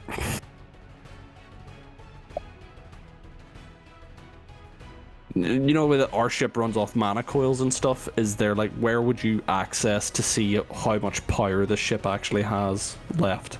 Maybe the flight deck might have more of it. The ship is very minimum. Whenever you change the terminal, the only thing that persists state to state is the terminal that you choose, and obviously the entrance and the window. Cyrus. The window changes if it's open or closed.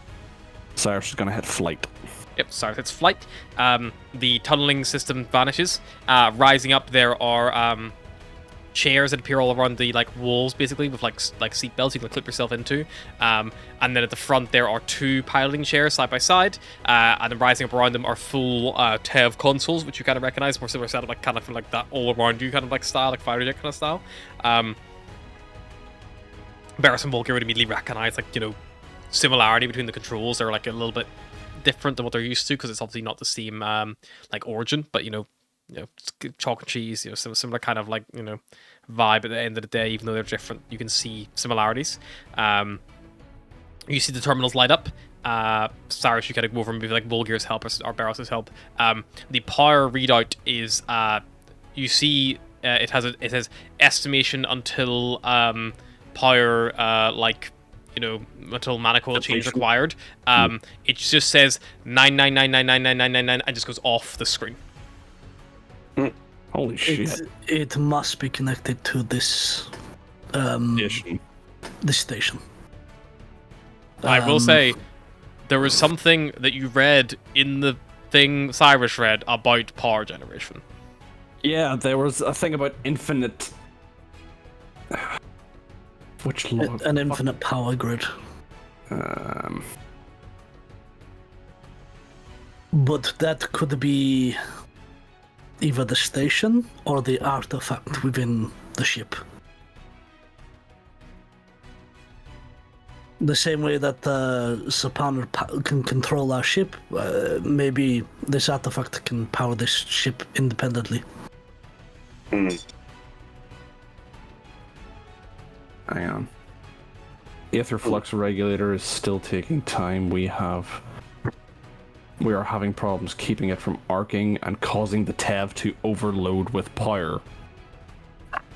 Would have been helpful to know when the first engines failed. This thing might not be capable of flight. No, I remember they managed to fix it by encasing it in lead. Taking over here. I guess that's what this is. Now we'll tap the one black. Yeah. Lead contaminant. Oh, lead containment. I keep reading that word wrong. Lead containment has managed to keep the aether flux regulator under control. It is now stable. Ryan, why don't you send it into the fucking main chat? Yeah, that's a good idea. But I'm going this to thing is definitely slightly capable of save fire. you from maybe problem solving if it is unproblem solvable. If you were to, in the tunnel mode, pull a lever, you would find very quickly that whatever tunnel system this thing had doesn't seem to be here anymore. A quick deduction, looks like the lead from the tunnel's drills were repurposed into that shielding. You would find that out after some time. But you also find out that the second you enter the tunnel, the ship sealed itself off, and your filters haven't been working overtime, so you've not been losing any filter time when you've been down here. Nice. That didn't work. So I have unfortunately, the ship is stuck, little drill, but and you're at We need least to- 100 foot below the station. If you could get it to the station, it could probably fly through the tunnels, but you still got to find a way to make it go up 100 foot. And in flight mode, it doesn't seem to, it's not going to have any ability to move through walls or anything like that. okay. So we have a drill. We have dynamite. We have the other tunneler things, wasn't there? There's bulldozers. Bulldozers. There's a bulldozer, but I'm sure Volgir would detest getting that amount of a tunnel 100 foot deep of that size would take more than 12 hours. Yeah. Definitely. You're talking weeks of work. Alternatively, this place has been hidden this long, and the only other person who seemed to know about it, unfortunately, has passed away. We could always just leave it here. We know where it is, and go to the Perdante Alliance and see if we can get help. The problem is we've now killed the power to the shield and generator, and the golem is dead. So if the Kenku come back down here, they're gonna strip this place for all it's worth. Yeah, sorry, Atlas, you definitely know the Kenku still use these tunnels. They probably just sneak through Echo Reach or avoid it if they think it's too dangerous. But, eventually someone's going to find out it's not dangerous anymore because you guys cleared it out. We need a way to transport this thing. Maybe there's something upstairs that could help us. How sturdy do you think the outside of a TEV is? Could we just, dynamite bomb I it? will say one more thing on the terminal that Cyrus had when he read it in research mode, just because it makes sense. There would be a release containment option, in the terminal. But he was specifically looking for logs before, but there would also be, a release, an open or close button. So if you wanted to open the containment, you could. So they need lead for it when it's powered on, but powered off it won't need protection. We could release it and just take it. But I thought it was powering itself. No, I think it's hooked up to the bigger batteries upstairs. I think that's how they're generating the power for it. And the regulator is keeping it from overloading. It would still need something to activate it. It would still need that initial power.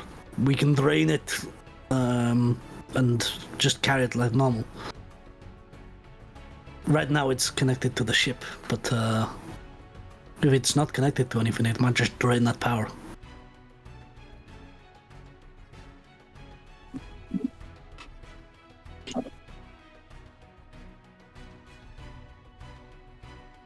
Shielding. You guys also have the rest mess settings you don't see yet. We might as well cycle through them, right? See if there's anything Yeah, just useful. quickly. Yeah. Rest first. Rest produces a lot of bunk beds and footlockers. Yes, I assume it's enough going to for be a mess. enough for 4 people. Is there anything in the footlockers? Going for the footlockers, there is like spare changes of clothes and things like that. There's also a washing system for like both clothing, and there's also bathroom and shower facilities as well that appear in rest. Going through, you can make an investigation check if you're trying to look for anything like super useful apart from just like changes of clothes, like maybe the odd tool and things like that being left behind. How long's left on our beepers? The beeping, the filters. Your timer goes off probably around But this our point. filters aren't getting But used up down here. the airlocks have sealed. Whenever you switch to tunnel, the okay. airlocks immediately sealed as part of that. So you're actually, this system has, if you heard the note, the ship had a filtration system, but obviously the guy left the ship open. That probably wasn't engaged. So you probably have at least a year's worth of filtration still, if his last entry was to be believed. But that's something you probably check in the ship's main systems. But again, like just something you need to go in and look at. Or it might be more like, like the ship obviously has things. This ship has a lot of moving parts. Like, if you got in the gutty work somehow, maybe you'd find more stuff as well. Like if someone laid on a bed when it went down, might just get die. Switched though. Might die. Could be fun. Might not die. Who knows? You won't know until you do it. I'd like to think they have some kind of safety measure in place so that if someone fell asleep Boring. when they Boring. Okay, I can switch always it to stick mess. The guy in the small dragon cryo in chamber west. seems alright. I would say that. You gotta put yourself in a cryo chamber, then maybe go down. Probably safe. That's all I'm giving you. Mess, a kitchen and dining space comes, and like the kitchen has like mainly dry goods and rations. It also has a like a UV lamp over like a big flower bed, which is like overgrown with like just like these probably like onions, like basically like growing in them, like these big flower beds up against one wall. Ooh, we should do that in the Chimera. We could have fresh veg. It's a good idea. I have a bad idea. Shoot. Put me in a cryo chamber, but don't turn it on. Yeah, I'm up for that. Ice will kill me, but maybe I can see what the insides of this ship look like. See if I can figure out anything with my engineer type knowledge.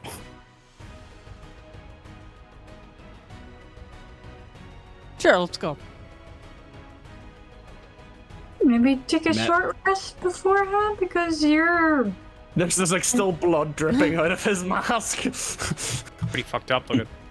I mean, yeah, you guys can just rest if you want. It's pretty safe in here, and again, filters right now are not a problem. So time, you have time. Maybe have a little Take a rest. long rest. Take a long rest. Just I think let's we only fucking just chill took a here. long You rest. did only just take a long We rest, but did. if you want to spend a full day here, you can take another long rest. Take a short rest at least. Yeah, we'll take a short rest for now. If this thing crushes me, I don't think how much I rest will make any difference to it.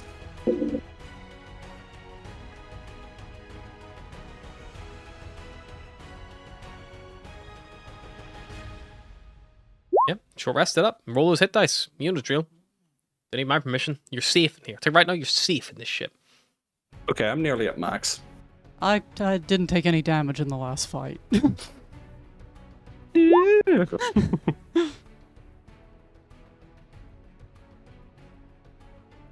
I didn't get that much. So. Yeah, it was only Short Cyrus and rest. Meryl got fucked. Yeah. Because they ran in Short first and got rest. fucking poisoned. Yeah. The rest of us have- no effect on. The rest of us Tokens. have like ranged attacks, and we were like, we're not getting close to that thing. You Short know rest that have no- no, a token, you lose a token for every 24 hours you spend outside of smog. So Okay. if you spend 24, you could theoretically just sit here for like 4 days and you would no longer have any smog tokens. It's a long time to leave days in sunshine unsupervised on the Chimera. With the Chimera.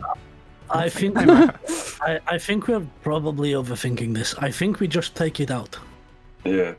I'm curious. we just You give it a going shot? under the ship, we'll just see how the ship works, but it's still being encased in lead. Yeah, but I really want to see what happens when Cyrus goes in the cryo chamber. Well, the other thing, you're not turning it on. The other thing is the golem was made out of a very durable metal. It's possibly a worthy casing of whatever containment they need. Very good thinking. If it can, It's if such it can good contain, thinking Sylvie started yelling about it. if it can contain smog in a radiator, it can keep smog out. That it's obviously got some kind of protective properties. Is it still complete enough to work? I mean, It ripped the head off. yeah, put then it just, inside like, the skull. And Cyrus's Smith's tools he doesn't have like a way to smelt them. I don't have a but I would blowtorch. say if Cyrus is willing to use his ASMR ability to like go super hot, I'd say he could probably look at least. What he- you're saying is we can use Cyrus as a makeshift furnace if Yeah. need be. He might not burn hot enough to melt adamantine, but you could probably supplement it with like other metal or like like a pickaxe head from the building site nearby. Like you could probably scavenge other metals to at least form like a welder's seal, if that makes sense.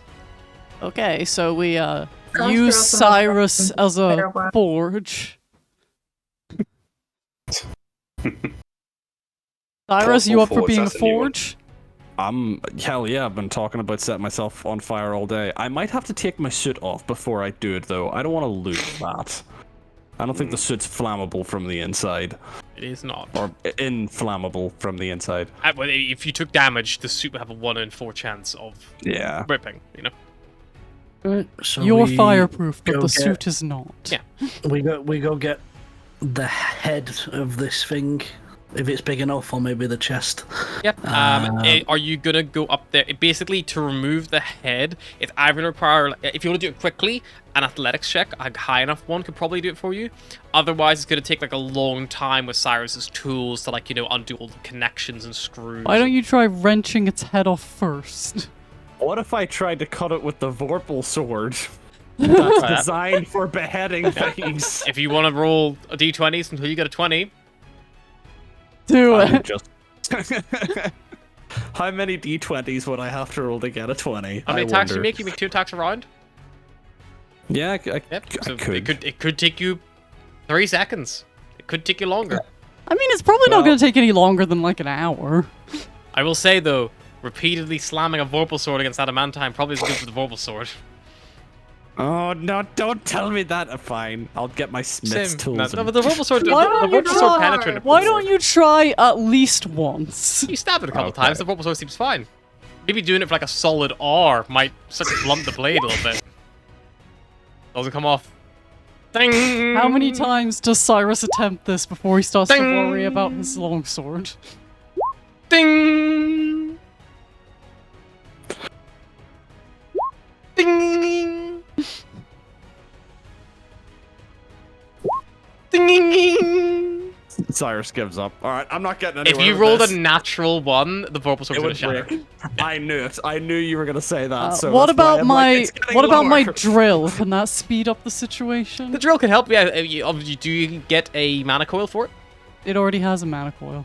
It was used up when you opened the door. I can give you another mana coil. I still have 5. Okay. The drill, like, doing the door took a lot of time. It took, like, time to drill through the key points and stuff. Then I can take another of Barros's mana coils. Yep. And you would know, Barros, that you can actually get those mana coils, the empty ones, refilled at the Oh yeah. tanks if you want to go Cool. refill them. I'll So you I'll guys, spend my you time basically doing reopen the ship, go back out again, so your filters kick back in. So I assume you reset timers and things like that. Yep. that. Yep. So you, at this point, I think We're on After- 6 filters. I'm gonna say after you succeed on like this, you're probably gonna go for another filter. Because unless you severely fuck this up, it's not going to take too long, but you also had already burned through the half filter, getting here, and then the fight, and then all that kind of stuff. And also waiting for Cyrus to read the terminal before you swapped over to tunneler mode and things like that. There was still bad shit in the air that whole time. And he had to go through, there was a lot of corrupted logs. It took Cyrus a lot of time to read through those, because you would open one and it would just be unreadable, and you have to close it. Open another one, unreadable. Open it, unreadable. It was a year and a half of logs, nearly 2 years of logs that he had to sift through, and there was logs at least once a day, if not a couple of times a week, depending on what was happening, obviously. But yeah, if you want to make just to make a little Smith's tools check, Cyrus, just using your intelligence, just to see how long it takes you. So just intelligence plus a proficiency bonus, just see how long it takes. Yeah. Sure, Is there a way to download the logs onto our holostrat? I didn't want to say it. I bet you'll get a nat 20 when it's perception check or something. Yeah, so he goes in with the force of the Vorpal Sword to behead this thing, stops, sits down. It doesn't take you as long as you think. Still takes you the guts of about 10. I so wanted it to be sits down, pops off the first screw, and the thing just falls off.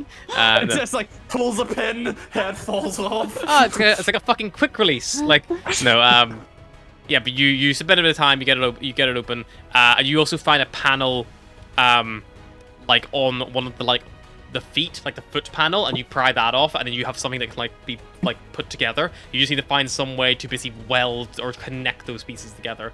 Some kind of adhesive, or even another liquid metal, things like that. The big sword appears to be made of the same metal it was, so unfortunately that won't work. But there are plenty of tools and stuff back at the building site if you want to go back to there and get something in that regard, unless you have some in your person, like a crowbar. Cyrus, aren't you carrying a bunch of metal? I'm carrying very high value titanium. Yeah, that would work. It's worth a lot of money though. It also that was the thing that we're trying to transport. No, I get it. Your thing's important, but there's other scrap metal that we could use. There's benches up there. Scrap metal. Yeah, if you want me to shave off a portion of the titanium. I'm happy to ship it. To be fair, we found artifacts and high quality electronics and... Also, technically, I found that scrap metal. I was just getting you to carry it for me. You really are not a team player, are you? You also need me to melt it and smelt it and combine it for you as well, so... Yeah, that's worth noting. I thought my opinion was worth something since I'm putting in a lot of effort for it. Did we all go with you, or did you three just go out on your own? I assume everyone came with. Right, but just if you were just holding that, Volga would just hold out his hand and go, I'll take those lungs back then, please. You gave those to me. It's fine. It won't take that much of the titanium. We'll probably lose about 100, 200 gold coins, gold worth of it. You will not need that much. It is literally just put a little seal around. The head's probably about that wide. I'm feeding into my alignment. I am being greedy. Okay, that's fine. But just so you know, it's not a big task. It's not like you're asking to make a whole containment shielding out of the titanium. I'm soldering it with titanium. Yeah, basically, yeah. So yeah, if you want to use the titanium, we'll use the titanium. Where am I gonna do this though? Because you all can't be within 10 feet of me if I'm burning like the sun. It's also worth noting, Cyrus, soldering it whilst you're on fire. You have to we'll have to get this thing, put it in the head, put the thing on it, and then start welding it shut. So it might take time as well, whenever it's exposed. You don't know how good, maybe just covering it might be enough. I don't know. You've not even opened the container to look at it yet. Is it don't even know it's fucking gonna fit. Is it worth having a look at this thing when it's in tunnel mode so it won't be exposed to any smog?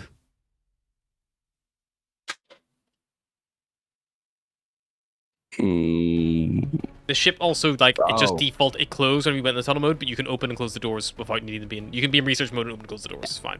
Well, yeah, we can close the airlocks to filter out the smog, and then open the containment.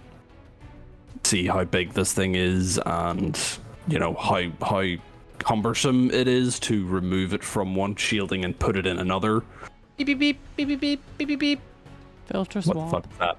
Your Filter filters. swap. That was genuinely, I was like, what's happening? Filter swap. I wonder if a cryo chamber would work. They're pretty big. I don't think it has. I mean, the glass is probably pretty thick, but I don't know if it would. The cryo chamber is as big as the lead containment it's in right now. Yeah. Is the head going to be big enough? Not opened it to see. You don't know. It could be this big, it could be this big, we don't know. Also, how you move in the cryo chamber? I put it on wheels. Who's gonna push it? I don't know, you. That's what I thought. I'm just the big dumb labor force in this team. I'm glad you know your position. Come on, I was jump. being sarcastic. Carries the head and foot down into because nobody else can carry it because it's heavy. It's like, Volga's just sat. I'm glad you know your position. Goes to storm inside. Cyrus, get the head. Okay, fine. So, I meanwhile, feel like Arthur tries to help the foot and like, no. Heavy. While Cyrus is walking away, Volga's just like looking at his belt, just like, maybe I'll keep this under wraps. Yeah, Cyrus could probably carry a lot more if he had that. Oh no, so it's the gauntlets, isn't it? It's not gauntlets, belt. yeah. Gauntlets, Yeah. Wrong thing. I have a -1 to strength, so I ain't carrying anything. I have a 19 with those gauntlets. So. You try and lift the head and just sink lower. What's Cyrus' strength score at the minute? 16 plus 3. Yeah, so Volgear is actually stronger than you. But he doesn't like, talking about he it. also hasn't told anybody Yeah. what they are. Yeah, just nice gauntlets. Oh, he's always wearing them. They're his gauntlets, man. He asked about the man's gloves. Just they're very shiny gloves. Yeah, we'll start the opening of the lead chamber. Okay, see you what go we're back doing. in, seal it behind you. You've gone for a filter, but then when you get here, more or less restart your time anew anyway, because it doesn't use up in here. You open the containment. The shielding opens. You see there is a item no bigger than your fist, a clenched fist, in the middle. It is a blue like diamond shape, roughly like the A. It's the fucking Tesseract. It glows light blue in the middle and darker blue around its edges. And it has connected to it about 40 different cables, which are like little like clamps that clamp onto it, kind of like battery like jump cables almost. They're all clamped to it. It looks almost otherworldly when you see it at first, but as you kind of look at it for longer, you see it is an object that's been manufactured. It is like, it has got like little panels all over it. These little like, the entire thing is covered like a hexagon like shape. And every single hexagon has its own little like screw connected to it that must connect in, and it just so happens to form this like diamond shape that glows. And like it's almost like, it looks like it must be made of solid metal, but whatever it's doing, it's like putting so much power. The metal itself is like glowing blue hot. Like that's how much power it's emitting. It's like looking at a blue fire, but the metal is glowing with that. But the metal's not melting. Like it's just taking that energy and distributing it into the air. As you're mesmerized for it, after 1 minute, an arc of lightning crackles off it, and it crackles towards someone from a d20. Oh, fuck. I've done a lot of rolling this session. Someone else can roll. D20. At 20. It crackles towards the terminal that controls the system, hits it, and you watch as it arcs through. All the lights go up and flicker down again as the ship begins to become unstable. While he was taking the thing's head off, could I have downloaded those logs onto my holostrap? It didn't hit that one. It hit the one that can change the ship's settings. Okay. So the ship can no longer be cycled potentially. But could I have done that? Yes, you could have done that. Yes. Start disconnecting wires. Whoa. Cyrus will put the thing back The containment on. back. Yep. Okay, so we all need to be very prepared for this. Also, that was like white hot. I don't know if you lot are going to be able to touch it. I kind of want to lick it. No. Yep. No. Right. You could Is lick there it. is there any other options on the terminal to disconnect it, or is that the only option? I think that's the only option. The only option in the terminal is to open the shielding. And whenever the shielding was open, you would see the original shielding was probably some kind of glass cylinder. Bolted onto the glass cylinder, there was about 7 inches of layered sheet metal of varying, like, colors. There was gold in there, copper, Basically, brass. they've wrapped a bunch of shit yeah. around that till it worked. And then the last layer is 1 inch thick of lead. I mean, how heavy is the lead? The whole fucking thing. Yeah, like how heavy could it be? Really? It's 10 foot tall and 1 inch thick cylinder of lead. Cyrus with gloves couldn't lift it. Cyrus has an idea.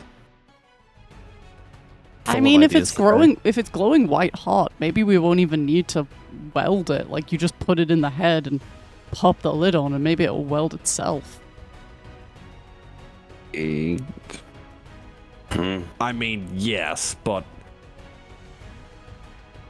the thing is, we need to get it needs a bonding agent.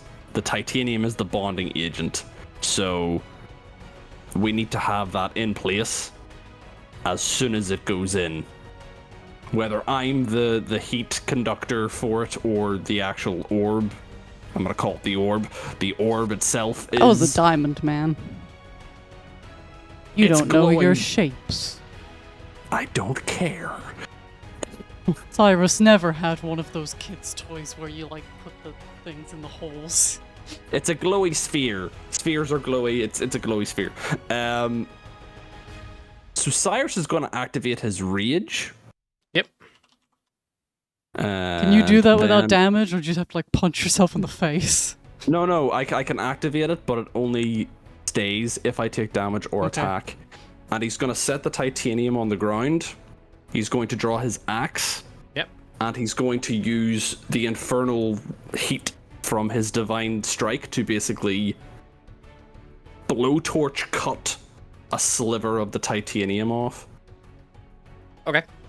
And then while it's hot, he's going to try and like bend it into shape to like the same radius as the head, so that whenever he can set this ring on the opening of the head, and then like use it as like putty, basically drop, close, either heat himself or see if the titanium melts. But he's basically using it like he's prepping it like super glue is the thought process. Sure. Yeah, of course. So for that, make me just a let's call it a strength check to your smith's tools, because even though you're getting the metal hot, it's like you still gotta bend in the shape, like, and it's tough.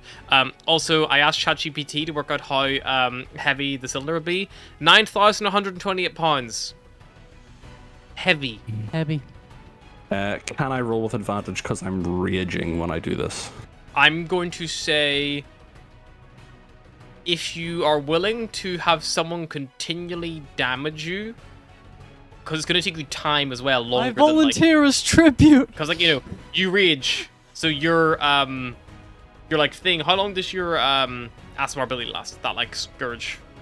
Oh no, I'm not activating the scourge, but it lasts for. Where is it? Features and traits. Divine Fury. A minute, probably. I think the wings last a minute. Oh yeah, it lasts a minute. No, the rage at max can last, I think, a minute as well, as long as someone keeps damaging you. Well, if Cyrus has the titanium on the ground and he's like carving it with his axe, someone can just be like picking him in the ribs. Yeah, you just need someone to like basically like, it could be like you fucking bite your fucking inside of your cheek enough to like hurt yourself, to keep the focus up. It just will take you damage every round just to stop your rage. Flick you in dropping. the ear repeatedly. So how are you? So how exactly? Because I maybe misunderstood. How exactly are you shaping the titanium to the shape you want it to be? Are you just cutting it like with an axe? So I'm trying to basically like, if it's a square plate, Yeah. let's say, I'm trying to carve off a sliver, and Okay. then while it's still hot from carving, I'm trying to like bend it so it's like carve a bit, bend, carve a bit, bend. And you're using your axe, which has got a heat metal property on it, or? No, so whenever I attack, Yes, you're the using first attack I do, the Divine it's Fury. Yeah. Okay. I'm basically trying to creatively make a hot Make hot. carving knife. Yeah. Sure. It doesn't normally work because it's supposed to be against creatures, but it makes sense. So yes, you can do it. However, I'm gonna say it's gonna cost you. How many rages do you have? You got 2 rages or 3 at this point? I think you got 2. I've used one, so I have 3 left. Okay. It's gonna take you, depending on how good you roll, more of your rages to get the finished product. Okay. So make me just make me a strength check with advantage, and that'll determine how good it goes. Because you have to be raging for this to even be pliable, you will get advantage.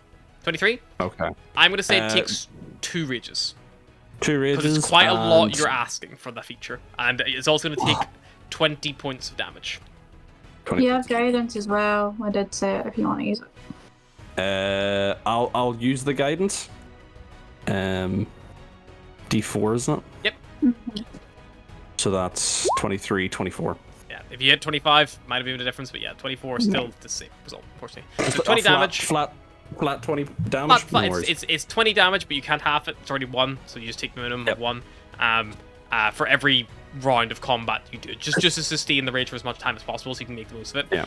And you are literally hacking solid metal with you're cutting titanium with steel, because your axe is not titanium, so it probably is like damaging the axe a little bit, but you do it because you take your time with it and you cut it the right way and use the heat to your advantage. You don't break the axe, like you don't reduce the axe's like sharpness or anything. You dull the blade.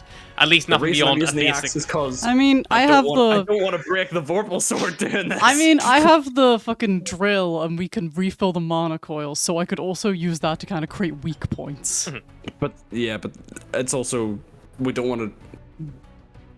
It's bending the metal as well, because bending raw titanium is going to be difficult. That's why I thought if it's heated while I bend it, that works. So it takes you, 2 minutes, which is incredibly fast for what you've done. But yeah, you end up with this ring, and it you hold that up to the sides. It's a little bit overspill either side, but probably for the best. But you're not sure how long it's going to take to heat up like the titanium. Okay, so it was electric that came out of it. Astra might be better touching it than me if it's not hot, because she seems to have some kind of affinity for lightning-y things. I can cast it. I'm not exactly resistant to it, but I can try. Touch it. well, I'm maybe- not scared of it. No, I don't think you should touch it, because I think anyone other than possibly me or Astra touching it, it would hurt like hell. I can give myself protection from energy. And you can focus on being on fire.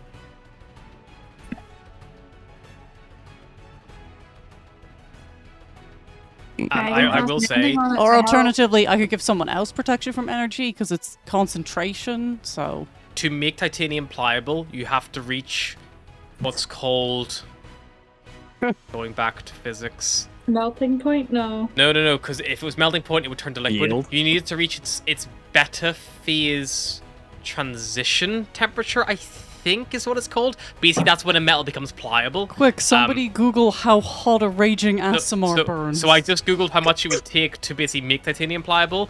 It would need to be, if you had only 1 minute to do it, you would need a range of above 900 degrees Celsius to do it under 1 minute. Cyrus doesn't burn that hot normally, so you may need people to channel some more spells in to help him.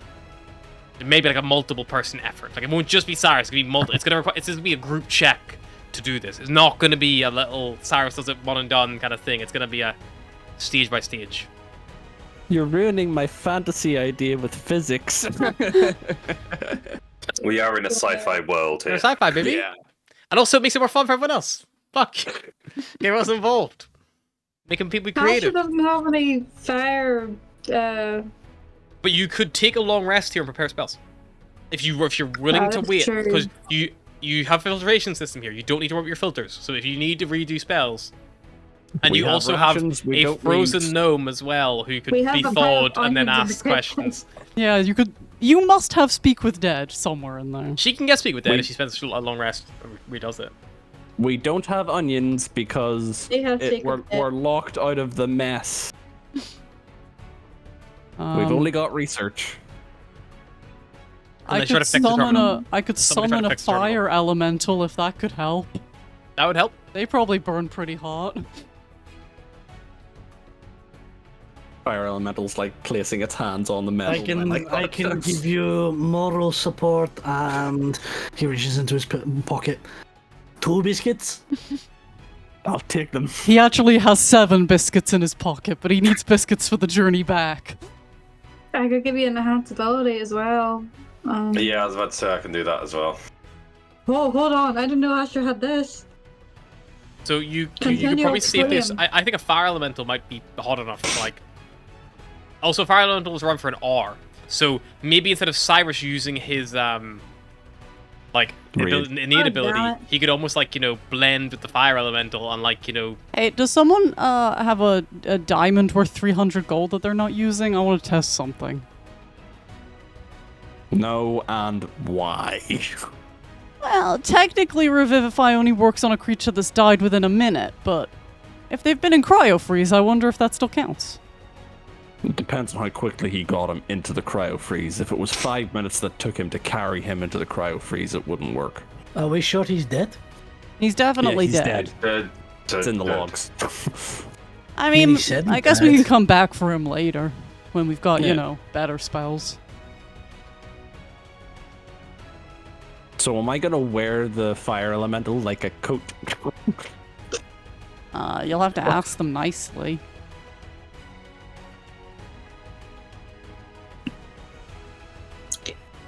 Oh wait, I can't summon an elemental. You can become one at level 15 That might take a or while. 12.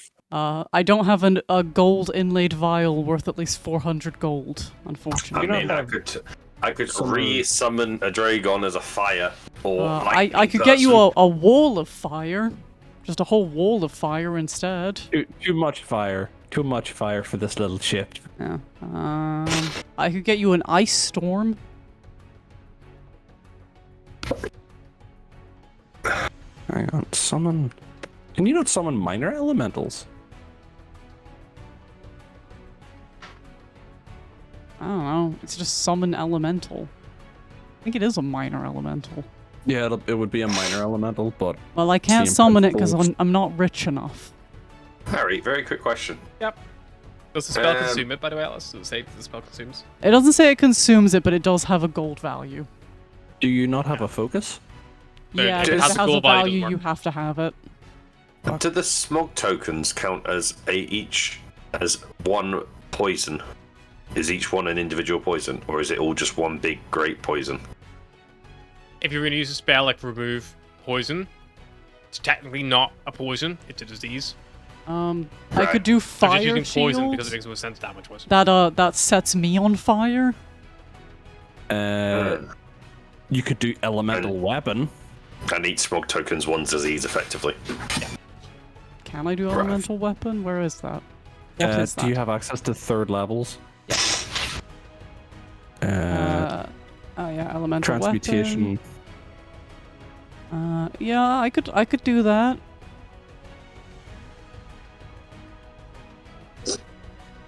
So if we combine that with my rage, it would. I also could get heat metal, which just heats metal.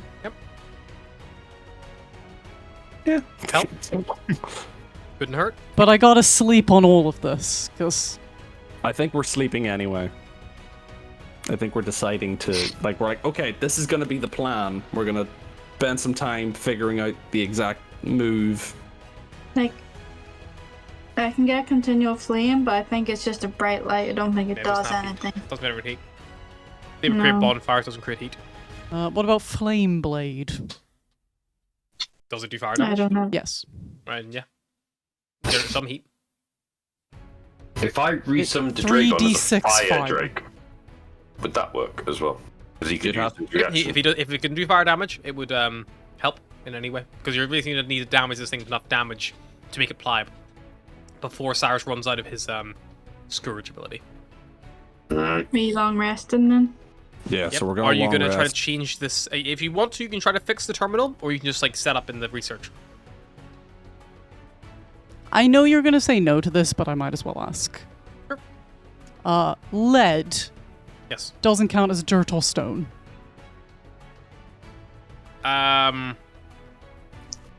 I don't think lead counts as dirt or stone because it's not dirt or stone. Okay. Right. I've changed. Lead is a chemical element. It's not. It's like, technically is a metal. Worth a shot. Technically, it's you could heat metal. I'd let you heat metal on lead, but I will dispel a Dragon and resummon him as fire. Cool. Because I've already got the. Which means when I have long rest, I can do it again tomorrow to get it out. Yep. I mean, would it help now that you've actually cut the thing? I've got a crowbar. You could always melt that down. Might be easier. If you're just using it for like liquid sealant. Here's the thing.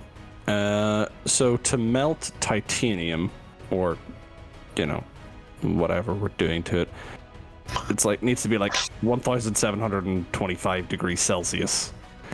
If the melting point of lead is 327, Yep. would it be easier to try and melt off a part of the containment unit?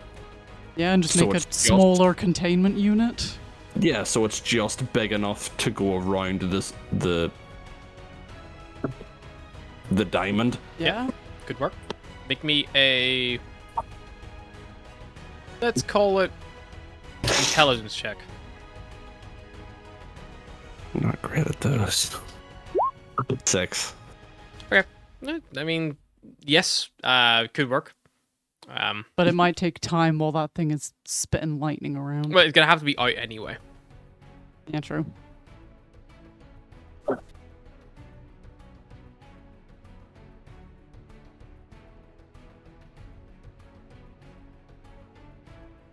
Okay, I think before we during this 8 hours, we need to see how this thing reacts when we touch it.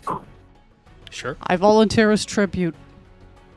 No. Well, if you touch it, we don't know if it hurts us or not. I can still feel heat, it just doesn't hurt. Fine. I can feel the sensation, it just does. It's not to the point of hurting me, but I can tell if it's hot or cold. Fine. And if But I get to feel touch it, the next dangerous artifact. If I feel it, then you know it's going to hurt when you touch it.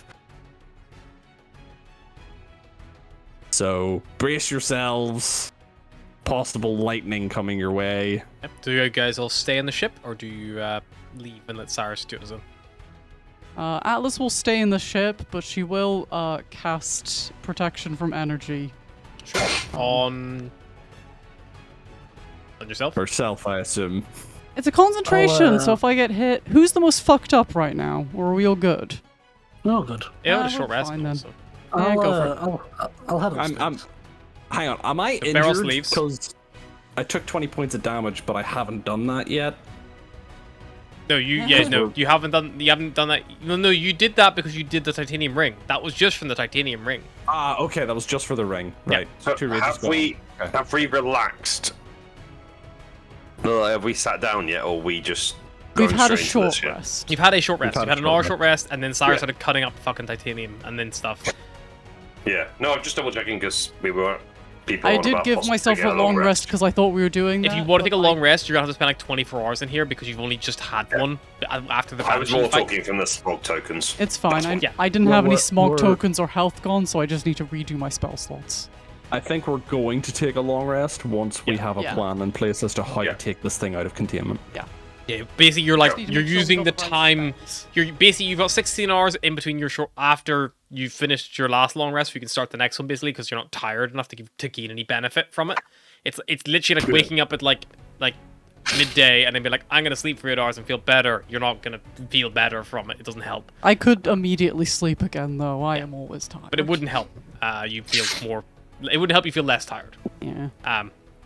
It's basically what I'm getting at. So you have to basically spend another 16 hours resting, just knocking around, and then you can long rest. Is the reason for the long rest just spell slots? Is that it? I think it's picking new spells, It's new spells, because prepare- right now I don't preparing have any spells. spells that do fire shit. which I think is dumb. I think you will change your spells on a short rest, but you know, D&D's dumb. Sorcerers can. You could rule that, man. Nah. You're the DM. Not going to. But you know, I feel like if they say it only takes like, you know, an hour or 2 hours of your long rest, if you spend an hour or 2 hours, you'd be like, can I sort my spells out? You know, like Yeah. that big a As deal. long as your spell slots don't change. So Yeah, your spell, if you've like spent fucking half your spell slots and then you swap a spell over to solve a problem, not the end of the world. But no, I'm not gonna do it because I'm gonna open a weird gateway drug of changing classes, and also the new rules come out in fucking 7 days. And they might have changed it anyway. But yeah, so Barros is gonna leave the ship for safety. Atlas is staying. Cyrus is staying. Astra leaves. Volgir and the Dragon. yes. Stay or go.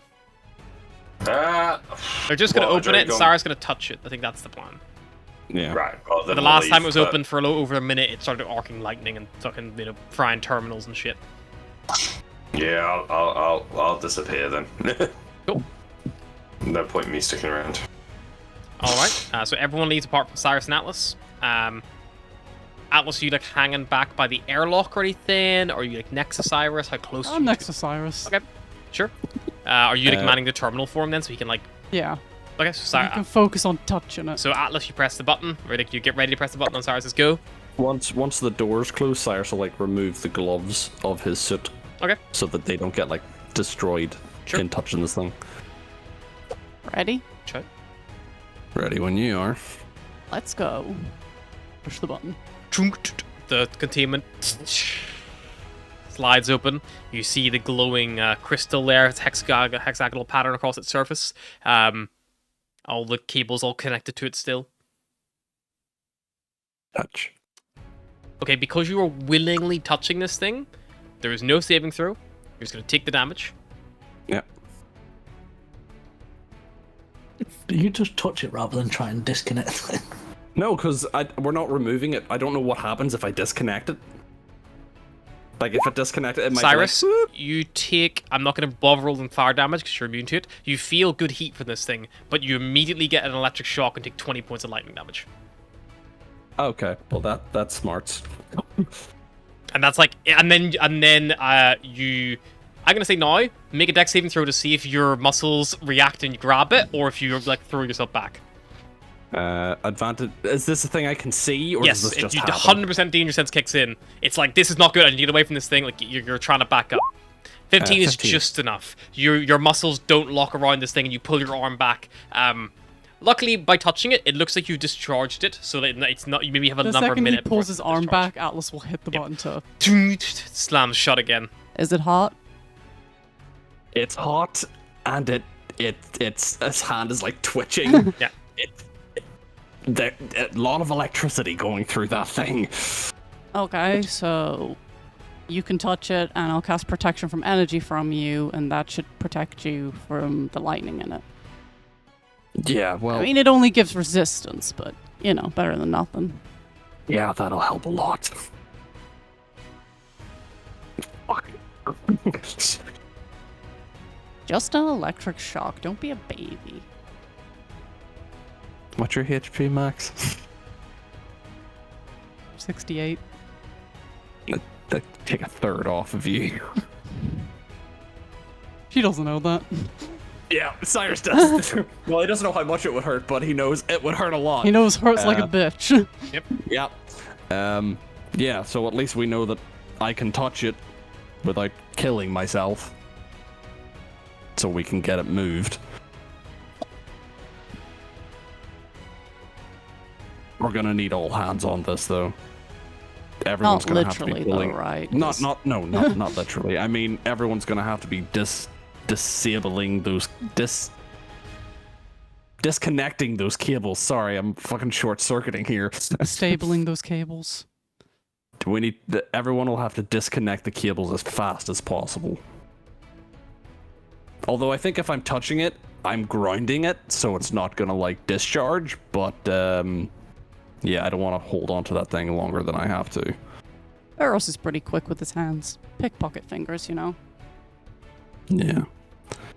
Maybe have someone holding the head, or do I think I'd be able to like grab it with one arm and put it like if I held the. And if we walk back into the room at this point, I I mean, assume I Atlas assume- would have yeah, let you you can get guys them. know Right. that it's safe.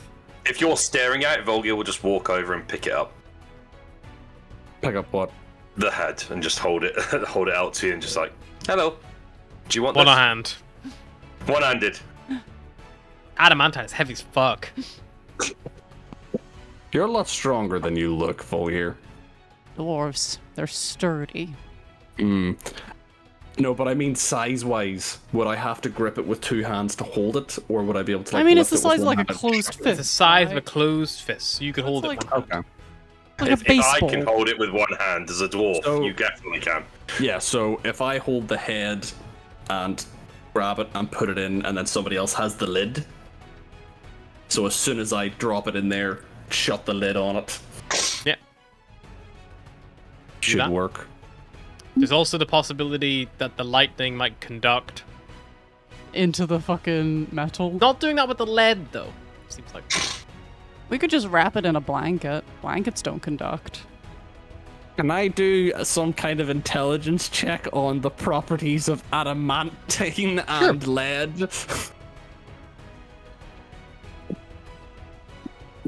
Can I I don't even know what that would be. Just Definitely intelligence. put our brains together? Well, that's straight up intelligence 14. Can, Okay. can I aid, but Sure. just putting our heads Yeah, together? you can also Or make a check, do or my you can give own him roll, I advantage. guess? Yeah, you can have your roll or give him advantage.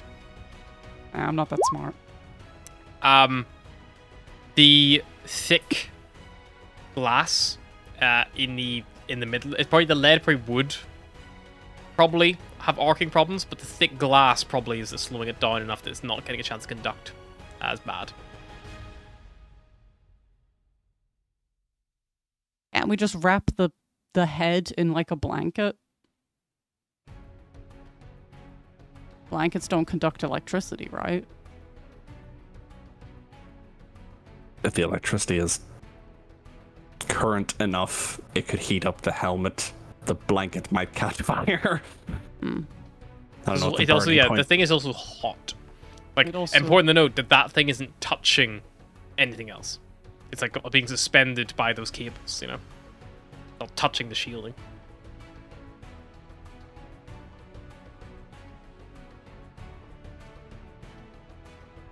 Or it might be fine. Adamantine's a very good metal. Who knows? Why don't we Imagine try it's dropping Well, a kind of piece? beating it instead, Why don't we so try sure it's dropping a okay. piece of adamantine in with it and see what happens to it? There must be pieces little enough on that robot to just put a piece in there, right? If it It's like starts broken pieces. melting or buzzing, I don't know, we know it won't be any good. Wooden stakes wouldn't be any good. They'll just catch fire. Are you even listening to me? What? Why don't we try putting a piece of adamantine in with it while it's still in the lead, and we can see if it starts melting or arcing or something. Then we'll know if the adamantine is good for holding it or not. Worth a shot. Atlas will go see if she can scrounge up a small piece of robot. Yep, you get a small chunked off bit of adamantine. She will open the containment Yep, you open it. and drop the adamantine in. Sure. And you close it again, and leave it open. close it. Yep, close it. How long do we We're wait? gonna have... How long is a piece of string? Depends on the string, I guess. I guess we could check it in an hour. Or A minute. Leave it overnight. Well, if it's breaking right away, we need to know, because we need a new plan. So, now? Yeah, why not? Open it up. Look Adamantine inside. looks untouched. Looks alright so So far. cold. Close. Alright, we'll check it in a few hours' time. How hard is lead to melt? Could you, like, smear some around the inside of the helmet? Lead has a lower melting point, I think, than titanium. So I assume adamantine is higher again. It's a more durable metal. It's a tougher metal. The adamantine will have a higher melting point than titanium. So it's not like... The problem is whether or not it'll conduct electricity as well. That's why I'm suggesting you smear some lead around the inside. I will go out and see if I can find any smearable lead. You gotta melt the lead. We need to melt lead. You just make an intelligence check if you want. Or you can go looking for some outside and see No, an investigation check. I'm gonna go look for some lead. Okay. Make me an investigation check. You look around. 19. 19. This place used to be a pencil factory. You see on the other side of the glass at the front of the ship, where probably mining equipment used to be, there are a few pieces of lead which have like been fallen off or disconnected. But you can't see any way to get to the front of the ship because there's no front door. You summarize it's probably some kind of access hatch, but there's nothing in this room. Maybe it's somewhere in those gutty works. I'm gonna have to go in the cryo chamber. I can go in the cryo chamber. I'm not scared. No, I'm not scared of the dark or going under the ship. It's just cold. I could Misty step out and get the lead, but then I can't get back again. I'm going to the cryo chamber. Cyrus climbs to the cryo chamber. You're not in wait, research no, mode. We can't change. We can't change You need the to ship fix the layout. terminal first. Somebody needs to spend time fix that terminal. Bulgar. I will wander over and start fixing the terminal. Arcana check, please, Volgear. 17. 17. Takes Volgear the guts about 25 minutes. Eventually, the terminal powers back online, and you see that the options are all there for you once more. You happy now? Yes, thank you, Volgear. Press medical. While they're going back this, I will just go sit in the corner with my steel cylinders and just start reading until through. they need me again. Yep. Anytime that they change it, can I specifically look for maybe tools or clothing that they might have been used, these gnomes might have used to build this thing? Because I don't think gnomes are going through all of this process to do what we are doing. They must have built countermeasures to be able to take it out. Yep. Or- You can make me a general investigation check, like as you're looking around, trying to find what they've used or what they've utilized. Sure. I'm not very good, but Yeah, it's like an intelligence based thing. that'd be 9. 9. As they cycle through more straight to med bay, so there's nothing really like super helpful in the medical area that makes any sense. But even with a 9, you probably summarize that the gnomes also had that entire upstairs area with like big power generators and like the tanks and stuff. Maybe something the golem could do, or maybe there's something up there that they like. Maybe they built stuff and then brought it down here. You know, like it also like, you know, the problem was the thing kept overloading the ship because it wasn't being like, you know, contained properly. So maybe they didn't spend much time in the ship at all. Like, you know, it's hard to tell. Yeah. At that point, then I'll grab Volgar and be like, Volgar, do you want to spend an hour upstairs looking for something that may be able to help you? Sure. Alrighty. So you guys are going to head up and do a little investigation up there. Meanwhile, Cyrus, you cycle to medical. You get in the cryo chamber. You see the one come up. You open it. It swings open. The inside is all cold and frosty. Cyrus, are you sure that I could try? I mean, if you want to, if we can disconnect the power to this specific pod, I'm fine with going in. But you are smaller than me, so you might fit through the underside better. I'm smaller than both of you. Why aren't I allowed in? You've got wings. I'm still smaller than both of you. Alright, be my guest. Atlas gets in the cryo chamber. Yeah, I'll do it. Cold. Do you close her in? Yep. You close it. Before you close out, I was like, don't leave me here though, okay? We won't.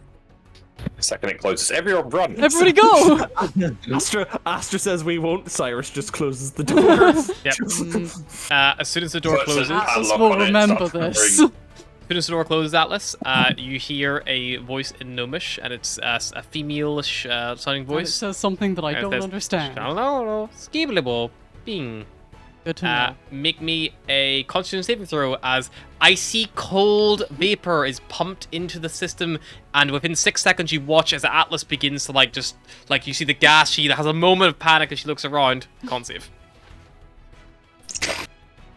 Cyrus, I did say about deactivating it before we did this, right? You did, but you didn't. Is this an inhaled effect if it's gas? Nope. Okay. We It's try freezing your disconnecting it entire now? body. 15. 15. Look for Atlas, an emergency shut off. Atlas, you have 1 round, and then you're going to freeze. Those of you on the outside, you see the terminal attached to this cryo chamber says that it is set for 15 years. It's default set. Is there a override? Yeah, there's like a emergency manual release shutdown? as well, and also but it's like it starts counting down. It's like 15 years, and it goes like it's like expect a release date in 15 years. And it's like the exact date and time of when it will open again. It's like an automatic release. You look at the other one next to it, and it's set for like 400 years in the future. You can obviously crank it up or lower it down, but it must have been set last to 15 years. Okay, open the door, or try to open the door. Yep, you open the door. Atlas, you are fucking freezing cold. Cold as balls in there. You do take a little bit of cold damage, just because Lucky we didn't put Cyrus in there. because it's a little bit. It's very quick what happens. Cyrus just like, So you take 11 points of cold damage, Atlas. Just from the basically code of colding yourself, Cold. willingly. Chilly. And yeah, in Can one we round maybe you would have. disconnect the freezing first? Is there any when Cyrus opens the door, does anything come out? An Atlas. Like the Apart mist, from yeah, a cold there's Atlas. a cold woof, washes over you, you feel the Okay. cold. It's like opening a freezer, like a really strong Cyrus freezer. up behind the console. Atlas shakes Yeah, some let- icicles off on you. Stretches out her wings. Yeah. They're like, ding, ding, ding. Atlas, you basically got subjected to liquid nitrogen. That was cold. Can we do it without the cold? Yeah, Or got get it. me like a Cyrus- blanket. Cyrus will start messing with the set and seeing if he can turn off the cold thing or. Disconnected or You mean an yeah. Arcana check if you're trying to fuck with the terminal. Astra will give assistance. Sure. Don't know how, but she's there. Moral support. 17. 17. You find a way to basically delay the freeze. So the longest you can delay it by is 2 minutes. That's the longest delay time you can put in. Otherwise, the freeze will just kicks in automatically for 2 minutes. is the front of the cryo glass? Yes. Okay. Atlas will reassure that in an emergency she can misty step herself out of that thing. And I will note Okay. that list. From the inside, there was no way to open it. This is the thing, though. We need you to get in and go beneath us to get to the lead at the front of the ship. How sturdy is You the can't glass? open You it. think you could just smash it? Yeah, I could try. 1 inch thick. Or pop out Yeah, the no. panel? Can I look at the door and see if I can remove the hinges or something? Yeah, Oh, it could probably take your time, but still, you could pry them open. yeah, I'll do that. But while I'm doing it, I will say I can delay it for 2 minutes. I don't know what it's gonna do if that goes off while the door's open. It could cause some kind of chain reaction through the ship to be flooded with freezing mist. So you need to be back in, up, and out before the 2 minutes are up. So you can put the door back on. More like I'll just turn it off from this end. Okay. But 2 minutes is your max. Got it. Take the door off. It probably takes you about 5 minutes to take the door off. Like, just, you know, it's a couple of bolts and screws. It's a little bit cumbersome. Some are more difficult to get than others. Are clearly, you know, like, you know, and also all the metal's like cold. Like, you know, it's like contracted on itself. So some of these fucking things are stiff on. But you're strong enough to, like, twist them off. But it's more you're going to be careful not, like, you know, de-thread the fucking screw and shit. Is the biggest issue for you. But yeah, you get the door free and you take it off. And there's now no longer a door attached. Atlas will get back in. Yep. She will also tap herself and cast Long Strider. Yep, cool. Cyrus is going to set a timer for 1:30. On his auto shot. Yeah, he'll turn to Astra and be like, if this goes off, you need to message Atlas as soon as possible. Atlas, if you get a message from us, you got 30 seconds to get out. Got it. Okay. Are you reattaching the door but not putting the hinges on, or are you just letting her get in? No, I'll like set that because I don't know what it'll do when it goes down. So you're gonna I'll push put the it door on. against it so I can just push it away. Yeah, pretty much. Cool. Yeah, so basically when Atlas gets in, nothing happens. It seems to be detected entirely on the door closing is what triggers the mechanism to engage. So the second you put the door in place and it fits snugly, the countdown for 2 minutes begins and you start your timer. What do? Press research. Research, so you cycle through. Atlas, you watch as it all descends away from you and you fall down. You see before you, like, you see the little like metal cylinder slide like horizontally to the middle of the ship and then like float up, and you watch almost like a piston like extends up. It's like a tearing thing like extends it up, and you see it engages with the ceiling, and then the actual platform lowers back down again. And then all the medical bay stuff starts moving together like a jigsaw, and it's all being pushed up into one corner, and it gets like real fucking snug and close together. But luckily, you're kind of like the floor around the cryo chamber space is like, you know, that's how much you've got to work with before, you know, there's like the chairs in the way and like that kind of stuff. And like after about 30 seconds, the ship moving, it kind of goes quiet again. It seems like it's shifting around. But everything is very, very tightly packed in and efficiently packed in on a very complex series of conveyor belts and pulleys and levers and whatever raises them up and down. Alright, Grimbin, wish me luck. And I will look for any kind of escape hatch, maintenance hatch. Yep, you push open the door. Yep. It falls away from you. They just like hits the ground, bung, like the metal rings. As you get out, you see the terminal says like cryo state aborted on it. You look for like an access hatch. Yep, you find one very, very easily. There's a little access hatch, probably for maintenance, at the side of the ship, which you think will lead to the front. I'll try and get myself through there. Open it. Swings out the way. You see there's another on the far side. Go over. Open it. Swings inwards. Probably has an airlock system, but you know you don't need to worry about that where you are right now. Unless you will do. I would shut it behind me and then I would airlock it. Okay, you airlock it. Good. Doesn't let smog in. You go back outside. You can close it from the outside as well if you want to double seal it again. No, because then I'm scared I won't be able to get back in. Okay. And then you start looking for little bits of lead. With Cyrus's help at the window, probably pointing them out to you, you find a fist, like a little small, like, palm-sized piece of lead, like it was like broken off. You see actually the old like grooves in it of the old drill that it used to be. This pretty big drill. Wonder what happened to the drill. Anyway. Meanwhile, up the stairs, Beros and Volgir, you guys are looking around, spending about an hour searching for things. Just make me a general investigation check if you're trying to like find, how these gnomes might have been like, shaping the metal and things like that, or anything in that regard. Are we helping each other or doing two separate roles? I can help you. I know generally you're better at finding things, so. Fracture. The pressure is on.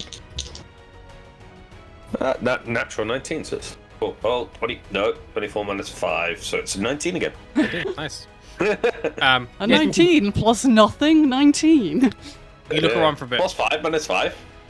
Apart from like the power generators, the terminals, and like the reserve tanks, there's not really much up here, but there is space. You find evidence of someone probably rested up here before a couple of times. Like there are there's some of the desks, like there's obvious there's patches of where like water's built up and things like that, like repeatedly, either from maybe liquids that were spilled or like drool maybe, and like someone was sleeping on them and then you need a makeshift bed. But you do find what you believe to be the system the gnome was using to reforge metal. The golem appears to be outfitted with an access panel on his leg, which you can only see because Cyrus has pried away all the important bits to make the armor and stuff, and also make the containment. But there is a control panel on there, which looks like it was linked to a hollow strap, probably, you would assume, Bulgir. But as you're kind of like inspecting it, it looks like there are settings to change the golem's like engineering a little bit, and they appear to have multiple different functions. One of which is a like a forge system. So basically, the golem must be able to produce some kind of heat source, or maybe has a big fucking hammer or tools somehow built into it. The mechanism, since it's been killed, completely shut the fuck. But maybe it could be salvaged, but again, like it's been quite badly damaged. But looks like that was the gnome was using. But you find it pretty quickly. You probably find that in about 20-25 minutes of searching, not like a full hour. Do you think it's worth giving it a shot, see if we can? I mean, if we can... The gnome is still in the cryo chamber. Maybe he has the hollow strap on him. Maybe we can use that to control the golem. Replace the two. We can replace the mana coils on it with functioning, but we're going to have to find the hollow strap first, so it doesn't attack us again. Also, the golem was like damaged by like its radiator was punctured and stuff as well. It would need more than just mana coils. It's not you can't just put new batteries in this thing. It's like being broken. You need to fix it. But if you did and you get it on your side, you would have something pretty heavy, pretty strong as well. And wouldn't try to kill us or eat us at a whim. Question. Does it look like it's physically possible to get this thing downstairs? Yes, the golem can definitely fit in the tunnel. The tunnel's 10 foot wide, it can squeeze. Right. The golem Just double obviously checking came before we do all this. The golem obviously was on the ship originally. Yes. The seat. We might not even have to move it on there. While these guys are doing whatever they're doing, it might be worth us spending our time trying to repair this thing. Yeah, just bear in mind, the longer we're up here, the more filters we're using. Oh, true. Let's do another So, ship then. Let's do another ship then. Can we drag? You would Can I have dragged the drag the golem? adamantine golem down a 100-foot asking a shaft. question. I could throw You it can down a shaft. try. Do not throw Can I it down the push it? shaft. Yeah, show us how powerful your gloves are, Volgear. So push rules 5e. Oh god. You can carry something 30 times your strength score, which for you is 570 pounds. This thing weighs more than that. Boy, you would need God damn it. several people of your strength to have any chance of moving this thing, even with the metal kind of stripped down by Cyrus and the head missing. Like, also, yeah, the head's been ripped off this fucking thing. Like, this thing's not really in a super viable way unless you want to get the head and put it back together again. Because I assume Cyrus wasn't very sick, like, sensitive to the inside of the head. He probably ripped off the casing and just fucking ripped the stuff out and discarded it, I would assume. Yeah. So, yeah, he just needed a adamantine bowl. It looks like a Protectron has had his fucking head blown off and fall out. It's just got like the wires and the red like sticking out the top. The Right. sensors and stuff. Like it's all exposed and shit. And Can I have a hunt then to see if there's anything that maybe links to the old control panel? You're saying potentially tools or anything like that? See if there's anything in that. yeah, okay, so yes, you're gonna like look at the thing itself. Yeah, so in the wrists of this thing, it has different settings. It has what appears to be a little like self-playing piano setting is one. it has a large kind of like flamethrower, which is another. It seems he'll turn its fist into a giant fucking like a hammer, like a big square-ended hammer, as well. And another time it can turn its fist into a big drill, or it can also just be two fists. It defaults to the two fists, and it obviously had the sword.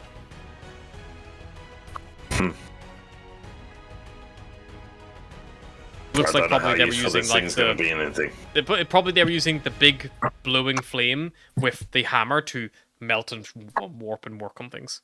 It probably just needs a solid surface to work on, like the floor or something like that, or its lap maybe.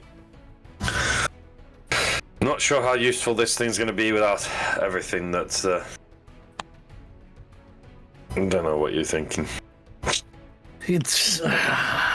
It may have been viable before Cyrus ripped the head off, but now it's going to take too much time to repair it. And we can't move it. Also, like Volgear, with like, you know, the general assessment as well, the Reed Eater has been like punctured and stabbed multiple times. Like, it might overheat when it probably doesn't need that. You probably like power it back up, but it might like it's something has happened to cause this thing to power down, and like it still has a mana coil in it in the back that's not fully destroyed. It still has charge, but it's not powering back up again. Something's been disconnected or broken, like maybe a cable's been cut. Shut down, or, yeah. Something's happened to it to make it stop working. We're just gonna have to go with the original plan and just hope it works. Yeah. Guess we will do. I'm gonna take a line. I'm gonna take a line out of Atlas's book and say, "Not my fault. Nobody stopped me." Sure, those conces won't quench this time. Yeah. Meanwhile, back down below, Atlas, you get the lead. You come back in, seal the airlock up, make your way back to the cryo chamber. You put the door back on. Yes. Okay. Put the door back on. Instantly, gas begins firing out. No one set your terminal for you this time. Since it's reset. And you should make me a constitution saving throw with advantage because it's not a perfect seal.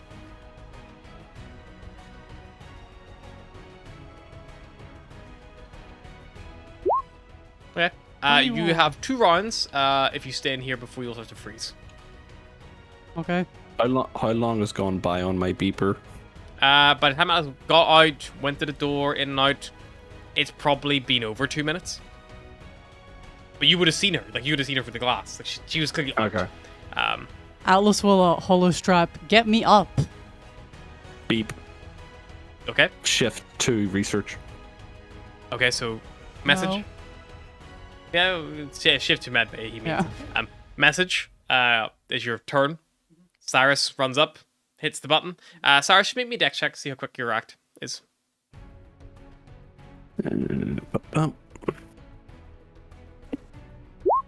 Yeah. Okay.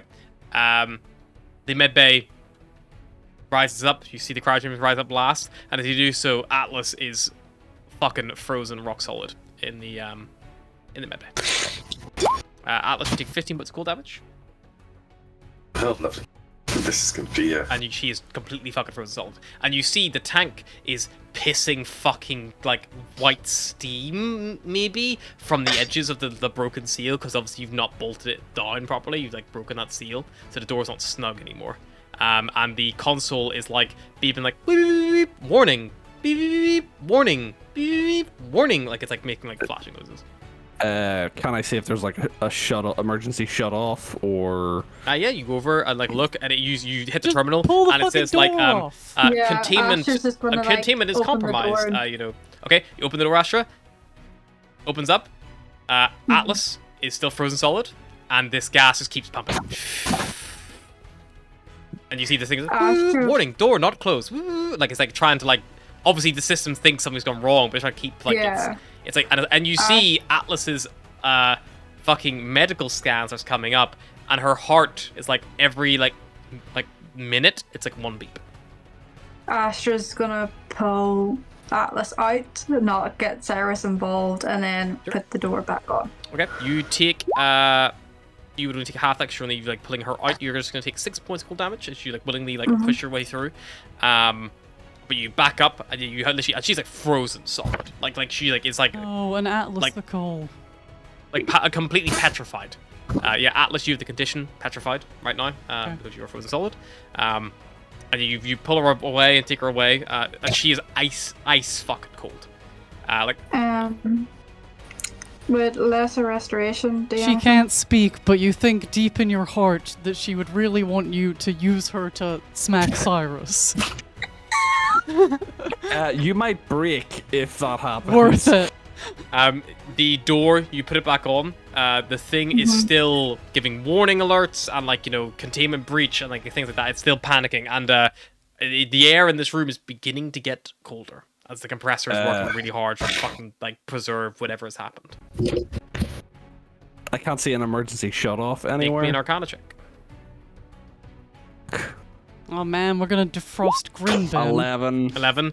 You're like looking. There's like flashing lights. You eventually see there is a like an abort. Like you feel it's for some reason buried under a couple of options. So you like go fishing for it, but you feel like an abort. You hit the abort, and then you watch as like the gas cuts off, and then it says and then it gives you a readout, and it says like unfortunately, the occupant of cryo tank 3 passed away at I guess like a timestamp on today's date. And Hey, like, Atlas due to a can add breach that of like containment and containment feeling, please do not use this cryo chamber until maintenance has been connected. Please contact your maintenance officer, like that kind of thing. That all flashes up. Well, Atlas can add that to her list of records. She's died. Yeah, Astra will cast lesser restoration if that helps at all. Okay, cast restoration, and after about an hour, Atlas defrosts. And Atlas, it's not fun because I imagine. you come back to consciousness at around minute 4 because you're no longer being like in stasis. Somebody Freezing get cold. me a blanket and a hot cocoa. You can't move. You speak. You try to speak. You can't open your mouth. My beak is frozen shut. You can look around, and that's about it. And after about minute 9 or 10, you begin to get a little bit of movement in your mum, and you start to mumble, you try and get anything. And after about 20 minutes, maybe your arms start to like, you can begin to like start moving your fingers again. The second she can move her fingers again, she will uncurl them just to like offer out the lead that she has. Yeah. If I set myself on fire, would I thaw her faster? Didn't it? Because if we're gonna long rest, I'll get that back by tomorrow. You, Yeah, Cyrus. but it might be the thing of heating too quickly, and she might just. Shatter Something like a might go wrong. glass. Yeah, I'll let her to thaw naturally then. Cyrus starts putting the door like back on the hinges. As you like reattach the door and take your time, you see that the system kind of like jump starts itself and resets itself, and it says, and then it pops up like a few error messages and error lines, and then you like hear up and you watch as the icy cold changes to like warm heat lamps on the inside. Oh fuck! Yeah, put her back in that. You open it up, the heat lamps turn off. You put her in, close it. 15 years, freezes her again. No. But you just turn the time like to like a minute, and then like it like begins a rapid thaw. So if it comes Alice to is an still actual frozen when you reactivation put properly, her in, but you can see her eyes through the mask, just like. yeah. Basically, if you let the thing do what it's supposed to do, if you manually press the button of like end the cryostasis, or like let the timer run out, it rapidly thaws the individual in the course of a minute. So she then gets all moving back. But yeah, you obviously broke something that was not intended to ever have that happen to it, and it didn't know how to react. And then the system's trying to completely fix itself, which it did in the end once you repaired the door. And with that, Atlas is now defrosted. And it says like has a log of like when she was like frozen, like when she was released. I would like to download those logs for my holostrap also. Yeah, don't need your logs. You want There's records also of the you data dying. from about like a good like 9.5 years ago as well yeah, on there. Let's look at Grimbin's records. This is not Grimbin. This is someone else probably. It doesn't have. The problem is it doesn't have like names. It just has like patient number 555121. Let's look at their records. Do you want to look at the person in your pod before you, or do you want to look at Grimbin? I want to look at the person in my pod before and then Grindan. Okay. Person in your pod before looks like this person was frozen. Was probably Killy Cop, I assume. Yeah, for about a month. While they were getting over here. Yeah. It seems like based on the use of cryostasis with like starshift drives, there's not much need for them unless you're going really long distance. And also some needs to be up and about like powering the ship and stuff. It'd be weird that they would ever be used at all. So unless there's some reason that they needed to use them. Like cryostasis is normally used for things like we're going to populate a planet really far away. We're going to freeze people so like they have like the full chance of living their life. But even still, it normally only takes, you know, like a year tops to fucking do a loop of the whole expanse. So, you know, like it's not like it's like incredibly long amount of time. You've like faster light travel. Your choice to be frozen for a month. Yeah. I guess this thing can't hop.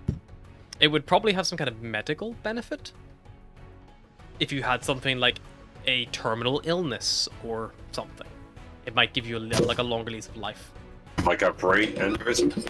If these gnomes were on Squall whenever everything went bad, it's possible that maybe they had some kind of affliction from Lots of folks died, so... You know, maybe they just got really sick from it and they needed the cryo to sustain themselves. Tell me about Grinbin. Yep, as you're like looking at Grinbin stacks, where Beros and Volgir come back in as well. Grinbin has been frozen from the date that the log, basically, the last log date, which was about 7 years ago. And goes ever since. Before that, there was records that someone else was also frozen at the same time as the ever freezing 9.5 years ago. Another individual. You'll see their full medical records. Their like heart rates those right down, like their dehydration levels are all monitored and things like that as well. Well, surely their heart rate was not there at all because they are dead. Oh no, yes, no, but before that. Oh right, when they were traveling here. Yes. Whenever you basically look at Grimbin's one, much like your one that said that you deceased, it says that unfortunately the individual was, and it logs them as deceased within 1 minute of the freezing. Whenever the like medical system kicked in or whatever it must have been. They were like this guy's dead. It's like suspected cardiac arrest, and then you could see emergency protocol overrided by master admin command 15. Like it has like a little list of like obviously whatever the other gnome did to basically stop it from releasing him for like medical attention, like that kind of stuff. That's weird. What? Well, they were both frozen at the same time, right? Yep.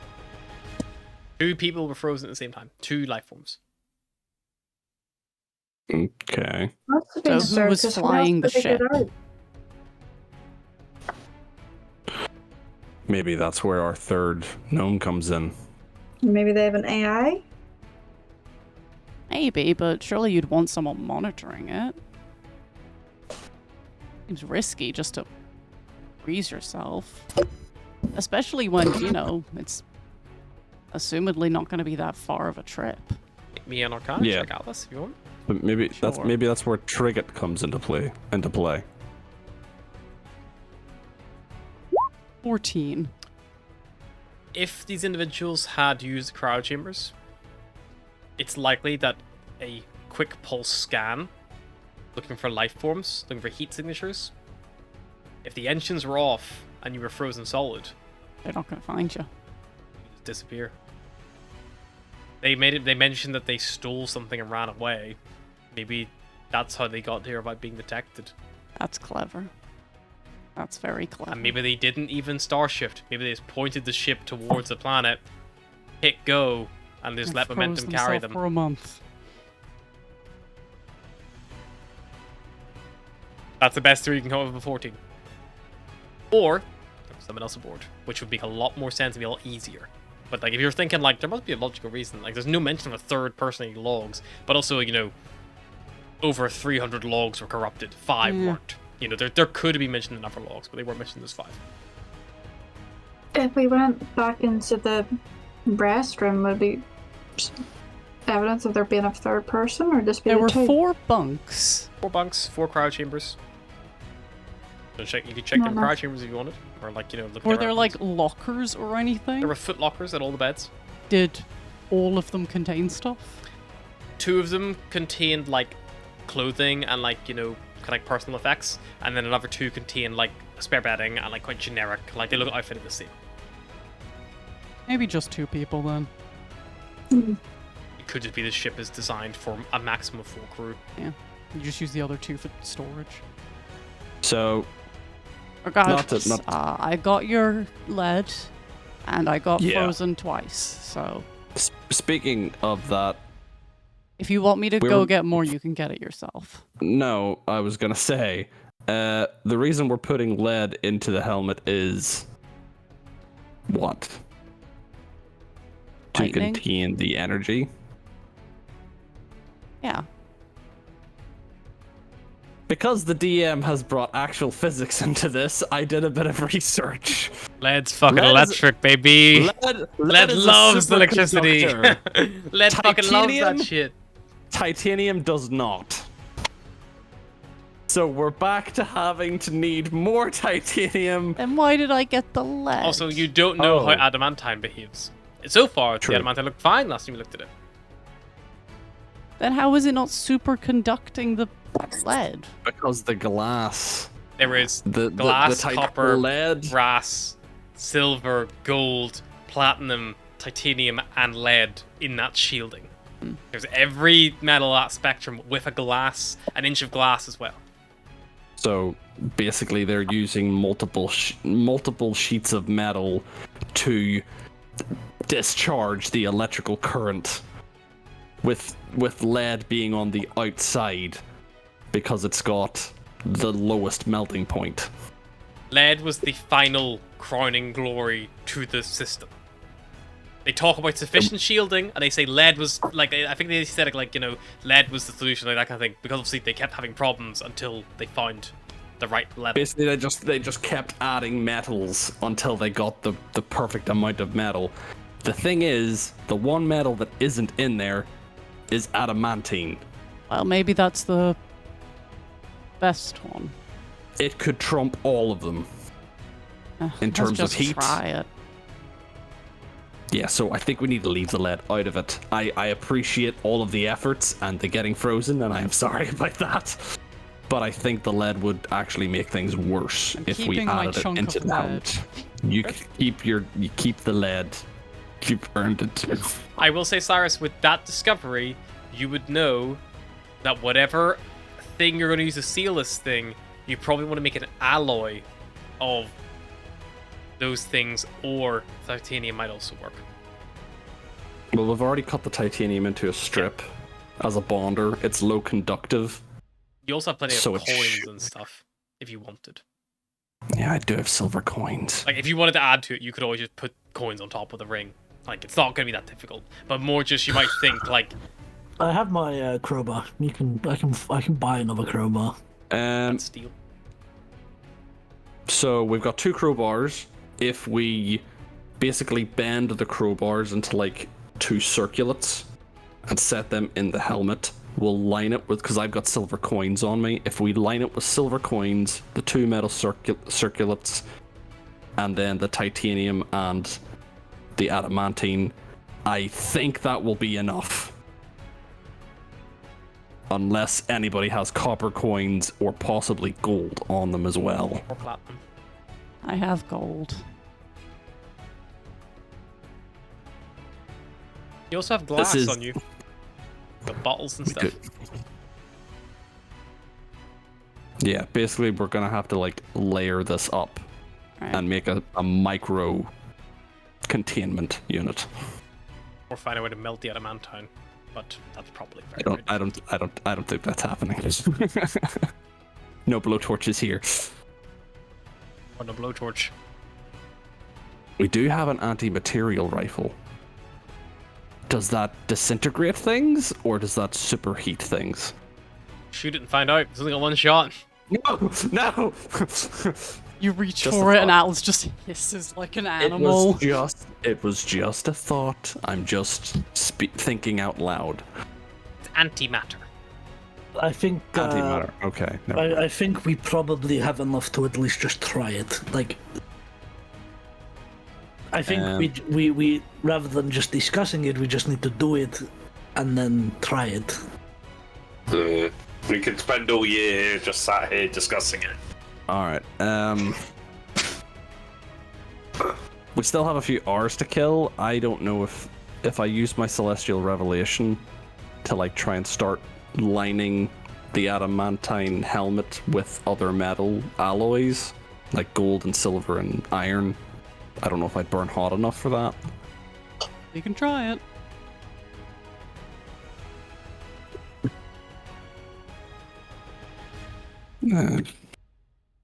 Gold melting point. It's very low. Very low. Gold. Bend at your fucking fingers. I think silver is also quite low because silver smithing only takes like a blowtorch.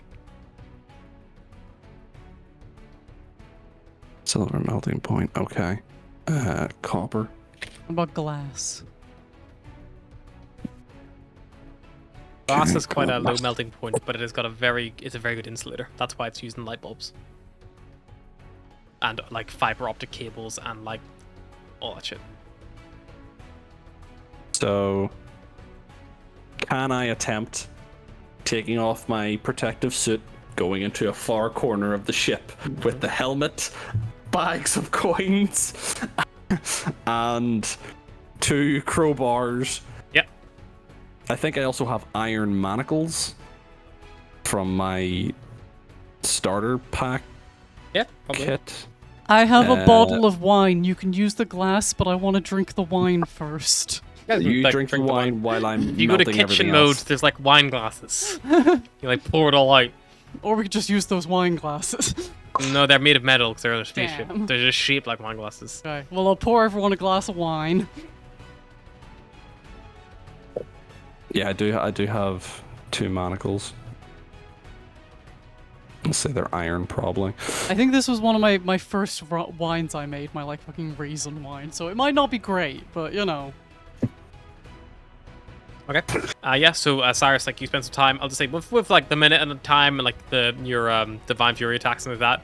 It probably takes that and a final rage, but you're able to basically line everything, make it like good and coated with all the materials that you have. Try to make it as insulated as possible. Like you're not just trying to contain as much as you can. You're trying to make it as thick as possible as well. Just to give the adamantine as much chance as you can. So I am deleting my crowbar and my manacles. Goodbye. And also bottle of probably about- wine.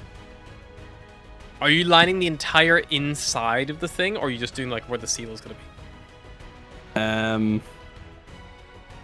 Probably like around the seal, but also a little bit further. Yeah. Let's say like 20 Just silver in- pieces then. Okay, so 20 silver pieces. Do you want my gold? It'd be 20 gold just- as well if you're doing the same with Yeah, gold. Goodbye, gold. Does anybody have any copper, or is there any copper wire around the ship that I could use? Or rip it out the walls if you want. No, we need. Don't want to do that. Don't want to do that in case we need to swap over things again. No copper going then, I to- guess. There also doesn't seem a way to like switch off the power. It's kind of always Yeah. running. So.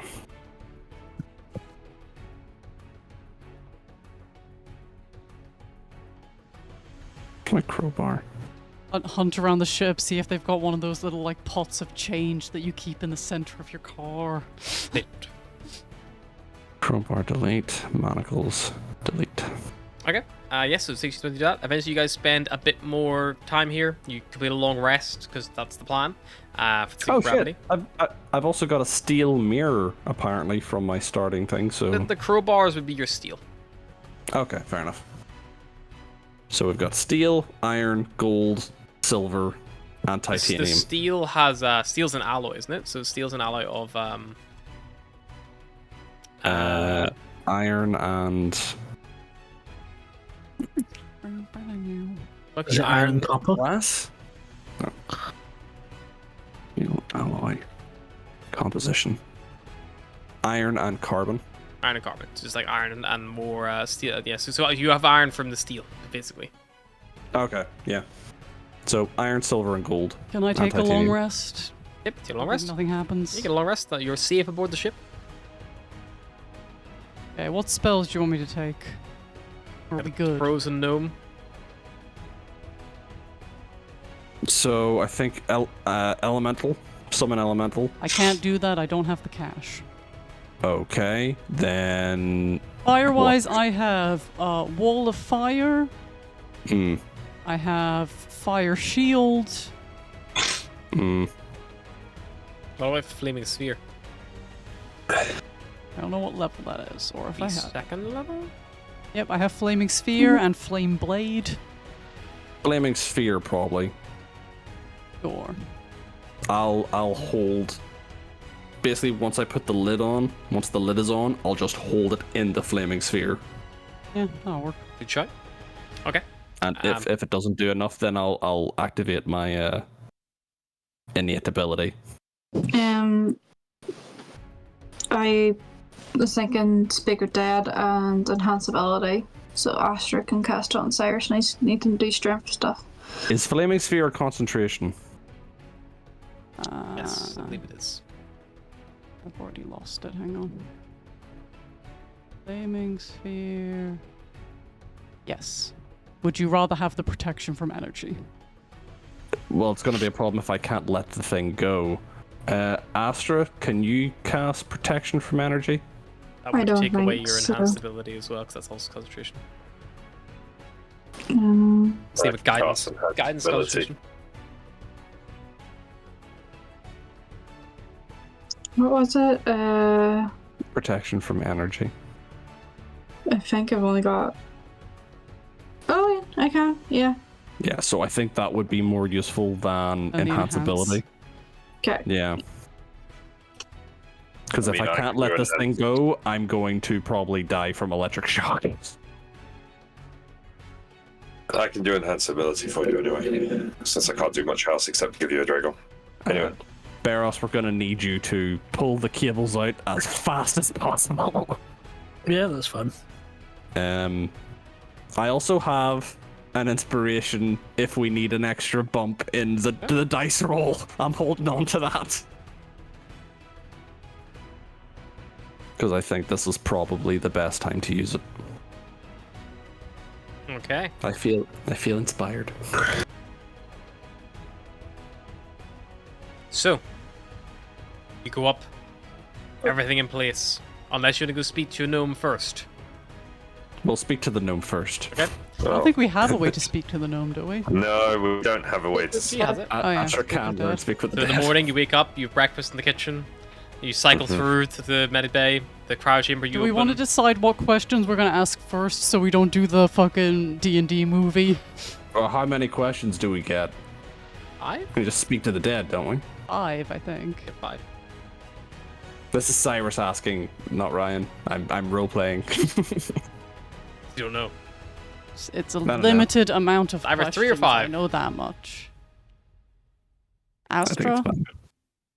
it's 5. 5 questions. fine.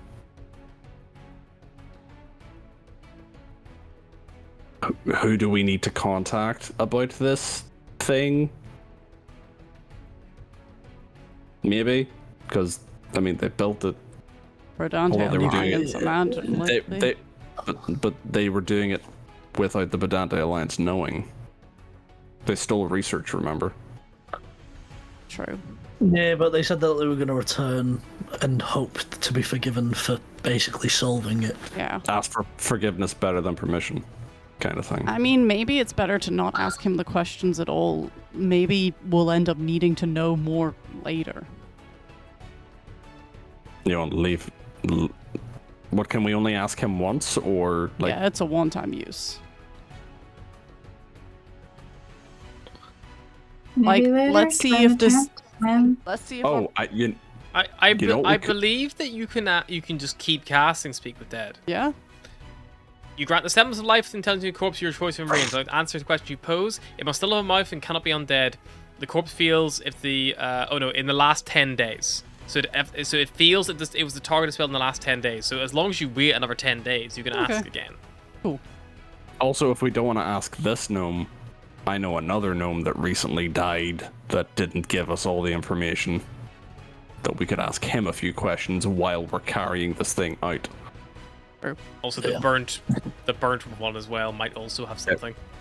Did, But again, did he still have a mouth? he was pretty badly burned, but he still had a skull. I mean, it might be worth asking this. I love gnome towards if the there is end a- of Baldur's Gate where they clearly got sick of you, like casting Speak with Dead, and it was like, all the corpses are now headless, fuck you. So do we want to... But it, like I said, it might be worth him asking him if there's a way to remove it properly. Yeah. Question to the DM. He has a mouth, yes. But he's frozen solid. Is it the body that talks, or does his spirit come out? Body talks, but he will be subjected to the same like thawing process that Atlas was if you properly fucking open the container. In theory. Well, so... Unless it's broken. Yeah. Cyrus is gonna thaw him if he can. Okay, so he's a Thornite Grinbin. Should we give like a question for him? Like ask him if, there's anyone, like any kin who want to be known about his death, or that would any probably last be a nice wishes? ask. Last question, I think. Last question, we'll ask him if he has any final wishes that he'd like to, So first question, is there a safe procedure? to remove the thing. Second question, can we show him the thing and just ask him, does he think that will work?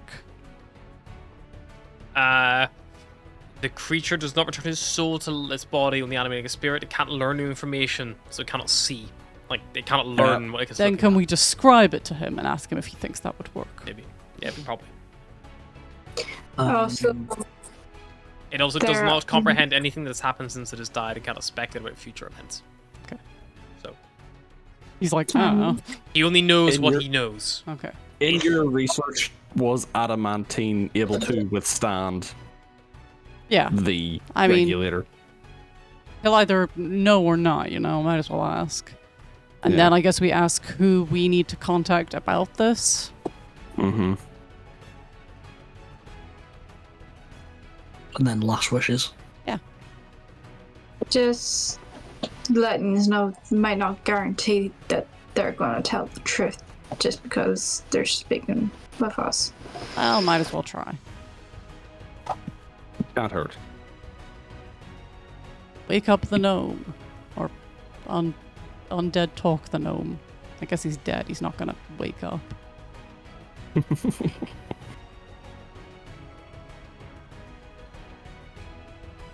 Yep. Cast it. Mm-hmm. So the gnome's lifeless, frozen, recently thawed corpse. You cast a spell and you watch as it begins to like shift a little bit and turns to look at you. Creepy music. It looks like a fresh corpse. It's not like decayed or sunken away. It is a body that has probably been dead even to your gut as a medic, Astra, a couple hours. Obviously, that has been thawed out now, but like they look preserved perfectly. Like not even like early stage like decay is set in. Doesn't smell like none of that, and it's hard to believe it's been 7 years.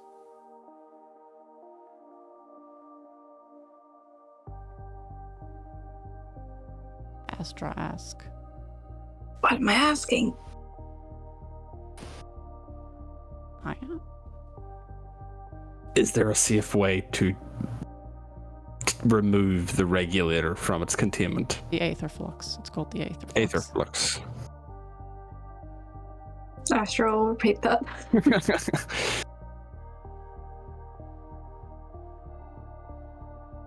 We used the golem's chest storage. Super powered, prone to overloading, but could move it. At least took time. golem needed restarted, but stopped spreading exterior arcing. Unusable while connected to golem for anything else, though.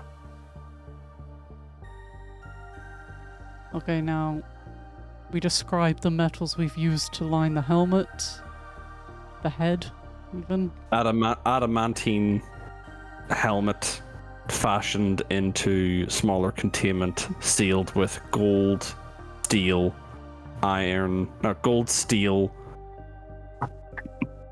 silver, and titanium.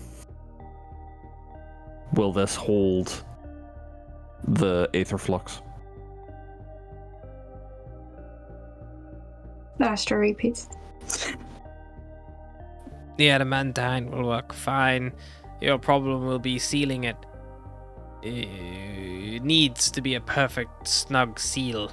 No leakage. We had to use overlapping pieces to create a seal. But the metals you've mentioned, it might still conduct some electricity, but it will not melt away. It will hold. Maybe place it in something.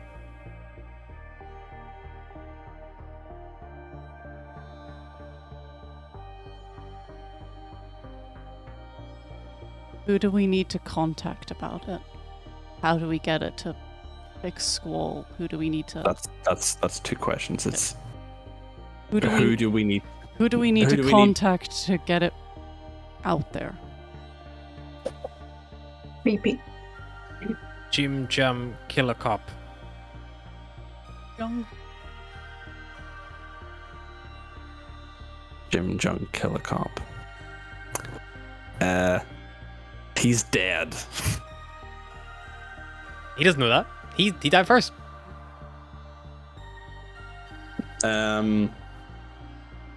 What's that? 3 questions? Yeah, and he can't learn that the guy's dead. Other than Killer Cop, who else should we contact?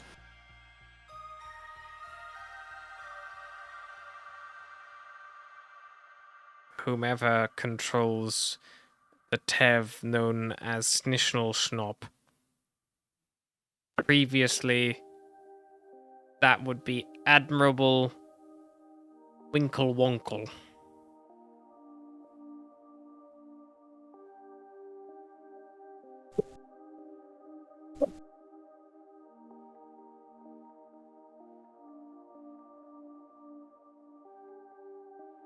Last wishes?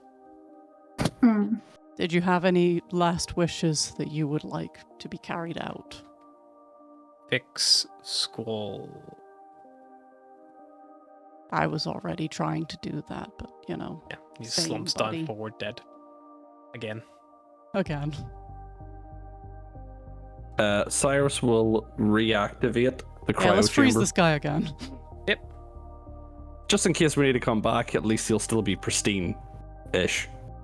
Also, if we get more powerful enough to resurrect people and we fix Squall, we could just bring him back to fix Squall. Like, ta-da! We did it.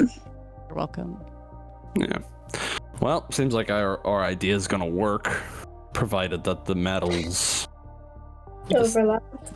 overlap and we get the seal as tight as possible. But I'll be squeezing that motherfucker as tight as I can. Wanna go get that other guy and freeze him? Yeah, maybe. Just in case we need more information. He was pretty burnt up, but like, you know, It preservation. should be fine. Should be fine. You probably don't want the burnt person. You probably want the other guy that you just killed. The burned person has also been there for, if the logs are correct and it's the person you think it is, 7 Nine years. years. potentially up to 7 years. Yeah. Yeah, but Decay is definitely things set. continue to decay after that. Yeah, but the other thing is, if Not he's burnt decayed, stuff. how is he going to be able to talk with, like, communicate? He's got a skull, as Skull, long as he the has a... skull. I was Mark. more just thinking for like storage purposes, you know? You just take the head with you. No, take the whole body. It's a The gnome. corpse It's must little. have a mouth. I'm gonna go get other guy. Do we want to get Kenku Gnome or? We could go get Gnome too, but he's like a while back. We should probably might go as not a have group for I that. mean, need either. Okay, we'll leave Kenku Gnome. We could also just like probably only like maybe 20 feet, 30 feet from him. It's just up in the main terminal. It's you have to go up the 100 foot of stairs, but like not too far. This is the thing. In my notes, it says Squall, Trigbit, Tiskable, Aetherflux, Killicop, and Grinbin. Those are the 3 things that were named repetitively in his journal, so he obviously knew them or knew of them. Yeah. But it might not have been his journal, it might have been one of the others. True. No, he was his journal. He signed it. Well, that was the name that was. It might not be that gnome, but it was that gnome's name's journal. But yeah, you never met the. He doesn't have a name tag or anything. Like We should probably go back and ask his corpse questions too. But I'm gonna go What get. is your name? We'll ask his questions on our way out. Yeah, I'm just gonna go get the burnt guy and store him more like to not leave his charred corpse as a painful reminder to what being helpful does. Would you like a hand carrying him? Yes. Go up, back to the station, set your timers, head out. The burnt, the stake corpse. You can see, it's obviously it was burnt and then left here. I hope maybe that was because the people who did this to him didn't live much longer. Shortly after this happened, or because they just chose to leave it up as a symbol of a reminder for like a memorial, or something else while they continue to live around it for whatever reason. You take it down piece by piece, Atlas, and when I say piece by piece, it begins to break and come away, and the mummified flesh that wasn't burned is dry and dehydrated, and like Cyrus is gonna pull the cloak out of his bag and be like, let's just put him in this. The only good thing is he's not very big. Yeah. He's probably about 3 foot tall. It's not heavy, and the bones are light enough as well. There's no, I feel like muscle Alice mass. is trying to like carefully take him off the like stake he's tied to, like rips off an arm's like, sorry about that. Cyrus lays the cloak on the floor and just starts putting pieces in. Yeah. Picks up like a rucksack. Yep. Careful. It's fine, he's bone. Get back. Place him in the cryo chamber. Do you go grab the other gnome, or do you leave him as well? I think he was like an hour away. He was a bit further. He died here in this. Oh, okay. Yeah, we'll pick him up as well. Yeah, They we ended up literally back were like in the main maybe area, didn't we? 50 foot from each other because he died at the start, and this guy's in the middle of the terminal. Yes, so you go get him as well, bring him back down, and you fill 3 cryo chambers. Are we gonna ask the questions now? I feel like we should at least ask the fresh gnome questions because we don't really know where he fits in all this. Yeah. Astra, do you mind? Sure. So we want to know who he is, how he knew about the Aetherflux, Killiclop, and Grimbin, what his plan was with it. what his plan was, what would he like us to do now that we have got to the stage that we're at, And any last wishes and requests. and any last wishes. Can corpses recognize who killed them? Because if so, I may want to step to the side a little bit. It remembers what it knew. I in mean, life. I shot him in the back of the head, so I guess he probably doesn't know what happened. I thought it ricocheted and hit him in the side, but no. He probably doesn't know where that bullet came from. It's fine. I'm gonna have to be the awkward person and say I'm gonna have to shoot off. Yeah, so I was going to wrap it. I was trying to just get you guys to 4.5 somewhere hours, good so- to call it, because I was hoping that you guys like fucking forging, but we can always pick that up next time. But yeah, so just before you cast Speak with Dead on this gnome here. Wait, we just thought of our questions. Can we ask the questions first? It probably won't take long. Sure. Ask him who he is. Who are you? Triget the Skipple. Ask him how he knew about the Aetherflux, Killiclop, and Grimbin. Repeat. Sent by Admirable Winklewonkle. Oh, we already know about Admiral Winklewonkle. Okay. The dots are coming together. And you get in contact with them. might be a good question. Yeah, that might actually be a better question, because he was probably just Hi. trying to get it back to Admiral Winklewonkle anyway, so maybe Yeah. ask how we can contact him. How do we find Admiral Winklewonkle? Repeat. I cast sending on Hollowstrap. That's not super helpful for us. Unless we take his hollow strap. We can't read it. It's a You gnomish. also don't know who he is. You can't send a message to him. It's fine. I'm sure we can find you hack- Admiral Winklewonkle at some point.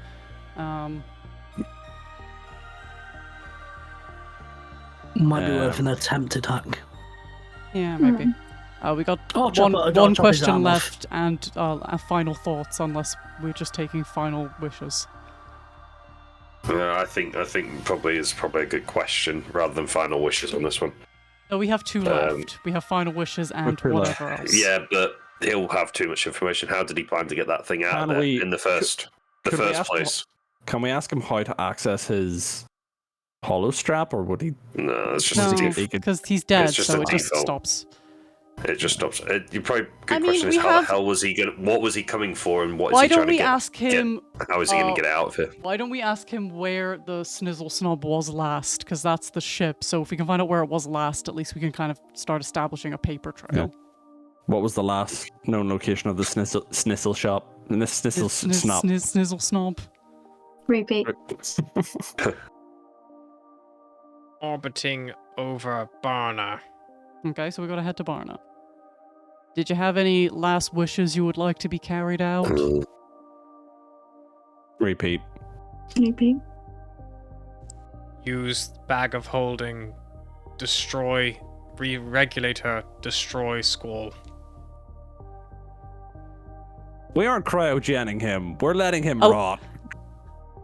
He says that, and Atlas punches the corpse in the face. Yes, again. Does -1 damage. It does 0 damage.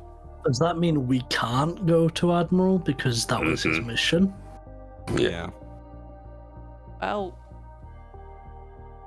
From what you understand, the atmospheric processor, the planet-wide one message that's on board that ship. But maybe the admiral of that ship doesn't want to use it.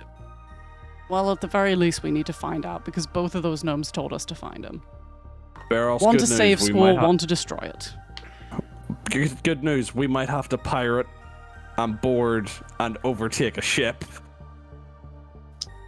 Or we could ask the charred one about the Admiral. Yeah, sure, why not? Atlas will slam closed the cryo-freeze door of the other guy's corpse. Fucking Frigate. jiggle bibble. And set his cryo-freeze for as long as it'll go. Sure. We might want to know why he wanted to destroy Squall later. Fair. But I'm not Alright. sorry that I shot him. Kelly Cup.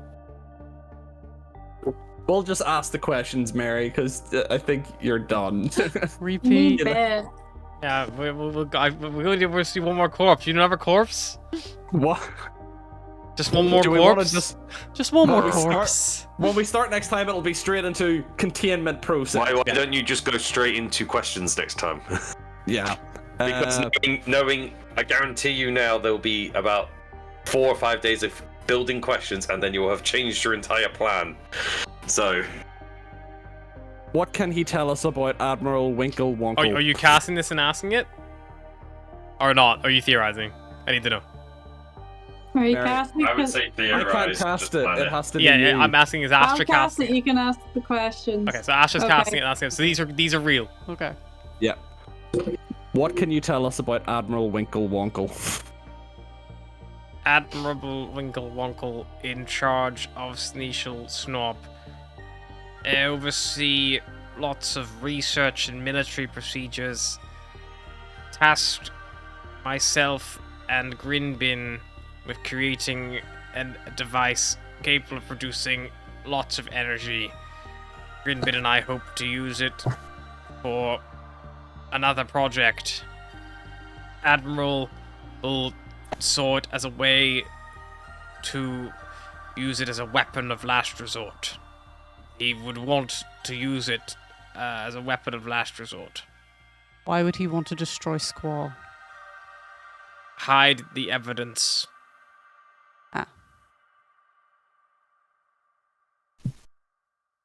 How do we get that thing back? Is that what you ask? What No, is I don't that? ask Is that a question? No, I'm not asking that. If you knew he wanted it to be used to destroy evidence, what was your plan when finishing the project? Hoped proving could save school, clean up mess. There would be no evidence left to destroy. No guarantees, either way, but better than all-out destruction.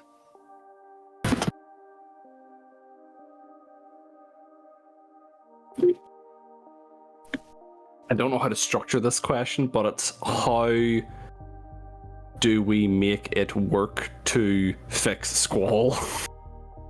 Well, surely the machine's on the ship and the core is here, so we just combine what the do two you- things. but do There we you just- go. do we just- What do you need to do to make the equipment work to save Squall? There you go. Sure. What is the process of using it to save Squall?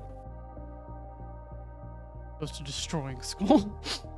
Atmospheric processor, planet-wide, grid and bins design, required seemingly impossible levels of power to work sustainably without simply flickering on off. Would want to use the Aether Flux regulator to power it, maybe also other things. They could theoretically, if brought to school in atmosphere and set up, could reverse the effects of the pollution. But Grinbin designed the device. Would need to find Grinbin's notes to understand how exactly. The journal. The journal. Any last wishes that you would No, like? don't ask. We still don't know how to translate it, so we need to find It's a gnomish. gnomish. You get a we need to find a gnome. but we need a gnome we can trust. Do you have any gnomes you can trust? Did you have any last wishes you would like carried out in an event of your death? It's up to Astra to ask that, so if Astra says no, she's not going to ask it. So I'm asking, is it a real question? Astra will ask, is there any other gnome you trust other than the other dude? I can't remember. Grinpin. Anybody just other than Grin? To kill Squall, probably stipulate. Trusty No. help other than No. No. Well, now we'll never know if he had last wishes. Then he dies. We don't. So we're taking the journal to the doctor. Dr. Hack? Translate. Yes, he's a gnome. He knows gnomish. We'll take it to him. Get him to translate it. Okay. I'll persuade him. Do none of us have comprehend languages? No. You could have got it on the long rest. I don't think I can get The level 1 comprehend spell. I don't languages. think. I think it's like Bards or sorcerers. yeah. Ah, well, damn. I mean, Dr. Hack is crazy, but he's trustworthy enough. I mean, he's worked with your family for years, so I also don't know if my dad actually speaks Gnomish or not, so I can probably ask him that. My dad's also Yeah. fairly trustworthy. should we leave this thing on the ship? Is it safe to leave it here? Is it better to leave it here? If we activate the doors again, surely that would deter. I mean, I pretty much cut the wires to that. Admiral Winklewonkle sent Trigget, what's his face, to go get it. Which means that if Trigget doesn't come back with it, he's probably going to send more people. But the question is, if he's been on bloody Squall this long, how long's he been there? Yeah, but It's probably not got a time limit. I'm trying to do this quickly for Will's sake. If we take it off the ship, someone could damage the ship, which means that the Go back processor to- on the ship's useless. If we Go don't back take to it where you've got the off- multiple doors, lock that one door that we broke. Just fix that one door. You don't need to fix the force field, you just need to fix the I think we singular take it door with that leads us. into the main chamber. Sorted. We take it Well, with We that's- us. need to Right. take it with us. There's too many people that could just waltz in. We've cleared No, this no. entire place out. It's safe now. Or it's as safe as it can be. Okay, Yes, so but we're taking it with us. Yeah. At least then we can be the ones guarding it. I will say as well, the dead gnome who got shot in the head mentioned a bag of holding, but none of you have found one of those. It's worth noting. Can we You try didn't find that when searching you him searched. again? Again, you can. I'll Try give one more Before chance. we freeze him. Yeah, before we freeze him. Who's got the highest investigation? I have Not a me. +2. I have a +5, but I've also got -5 smog, so 0. We can assist you. We can give. You've got 0. I've got effectively 0 because I've got a -5. I have a smog. +2. I You can got give guidance.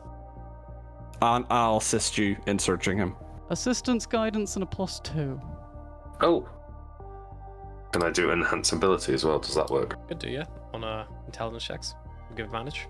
But There you assistance go. gives us the Oh, minus. So it's... same thing. So yeah. Yeah, save your spell. Come on, Atlas. A Yeah, 2 and a no. 4. Oh no, we definitely don't find that. I There's can no- add a D4 to it. Yeah, you got the guidance.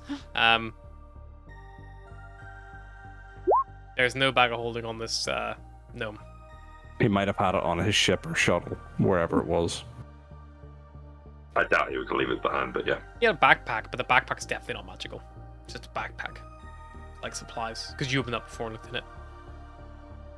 Yeah, no bag of holding. Alright. Ah well.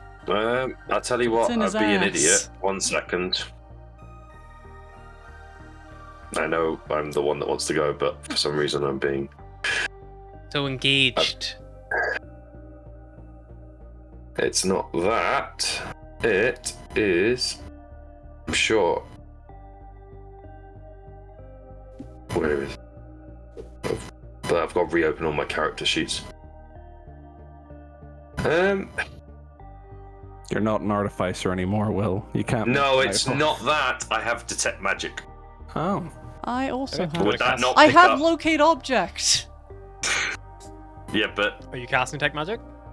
I'll cast detect magic. Okay. The ring that Atlas has, Oh, is it's magical. magical. Nice. That flashes up. Gotta look into that Have you later. worn it, Atlas, or you just put it in your bag? No, I'm just carrying it around. Okay, so do you see the bag, like in her pocket where the ring is, it begins to glow. Your bag You- probably glows. The bag definitely glows. The Kenku relic that Beros has glows. Checking if anything else she got is inherently magical. All the mana Does Alfred's coils. bits glow? Atlas, yes, your boots glow. All the magic items you know. I'm just gonna pick stuff you don't know. Everything we know. Yeah, that's There's a lot of everything you side eyes have. pointed at Cyrus's Atlas from pants Volcano. glow. The His pants are magical. the Kenku suit the guy was wearing, the beak, something glows in the beak with enchantment. Oh, gross. Can I go look in the beak then? Open up the beak, you see that there is this is a real Kenku. It's not like a fursuit, it's like a Yep. real body that That's this a guy dead guy. has used. You open up the inside, and at the back of this thing's throat, where the esophagus would be, you see stitched to the He's actual been eating flesh. shit. The bag of holding is stitched into the actual Oh, system. Jesus. So the Side Kenku note, can I'll throw take it. food back. Side note, next session we should totally ask this Kenku what the fuck happened to him. He has a mouth. Jesus, just don't do it. You don't want to know. I will pick up the bag of holding. Asher's Yeah, I out will- there. You unstitch it? So she can't cast it again. Yeah, I will unstitch it and hold it. Yep. Do you want to turn it inside out and see what's in there, or just wait Yeah, for it's next gonna be a time? bunch of I'll gone off. hold that for next session. It's gonna be Okay. a bunch of Next- gone off As food. the Volgear's about to turn it inside out, that is where we're going to stop for tonight, and we'll see you all next time. Thank you for joining us. Bye. Bye, byes. Guys. And we are here.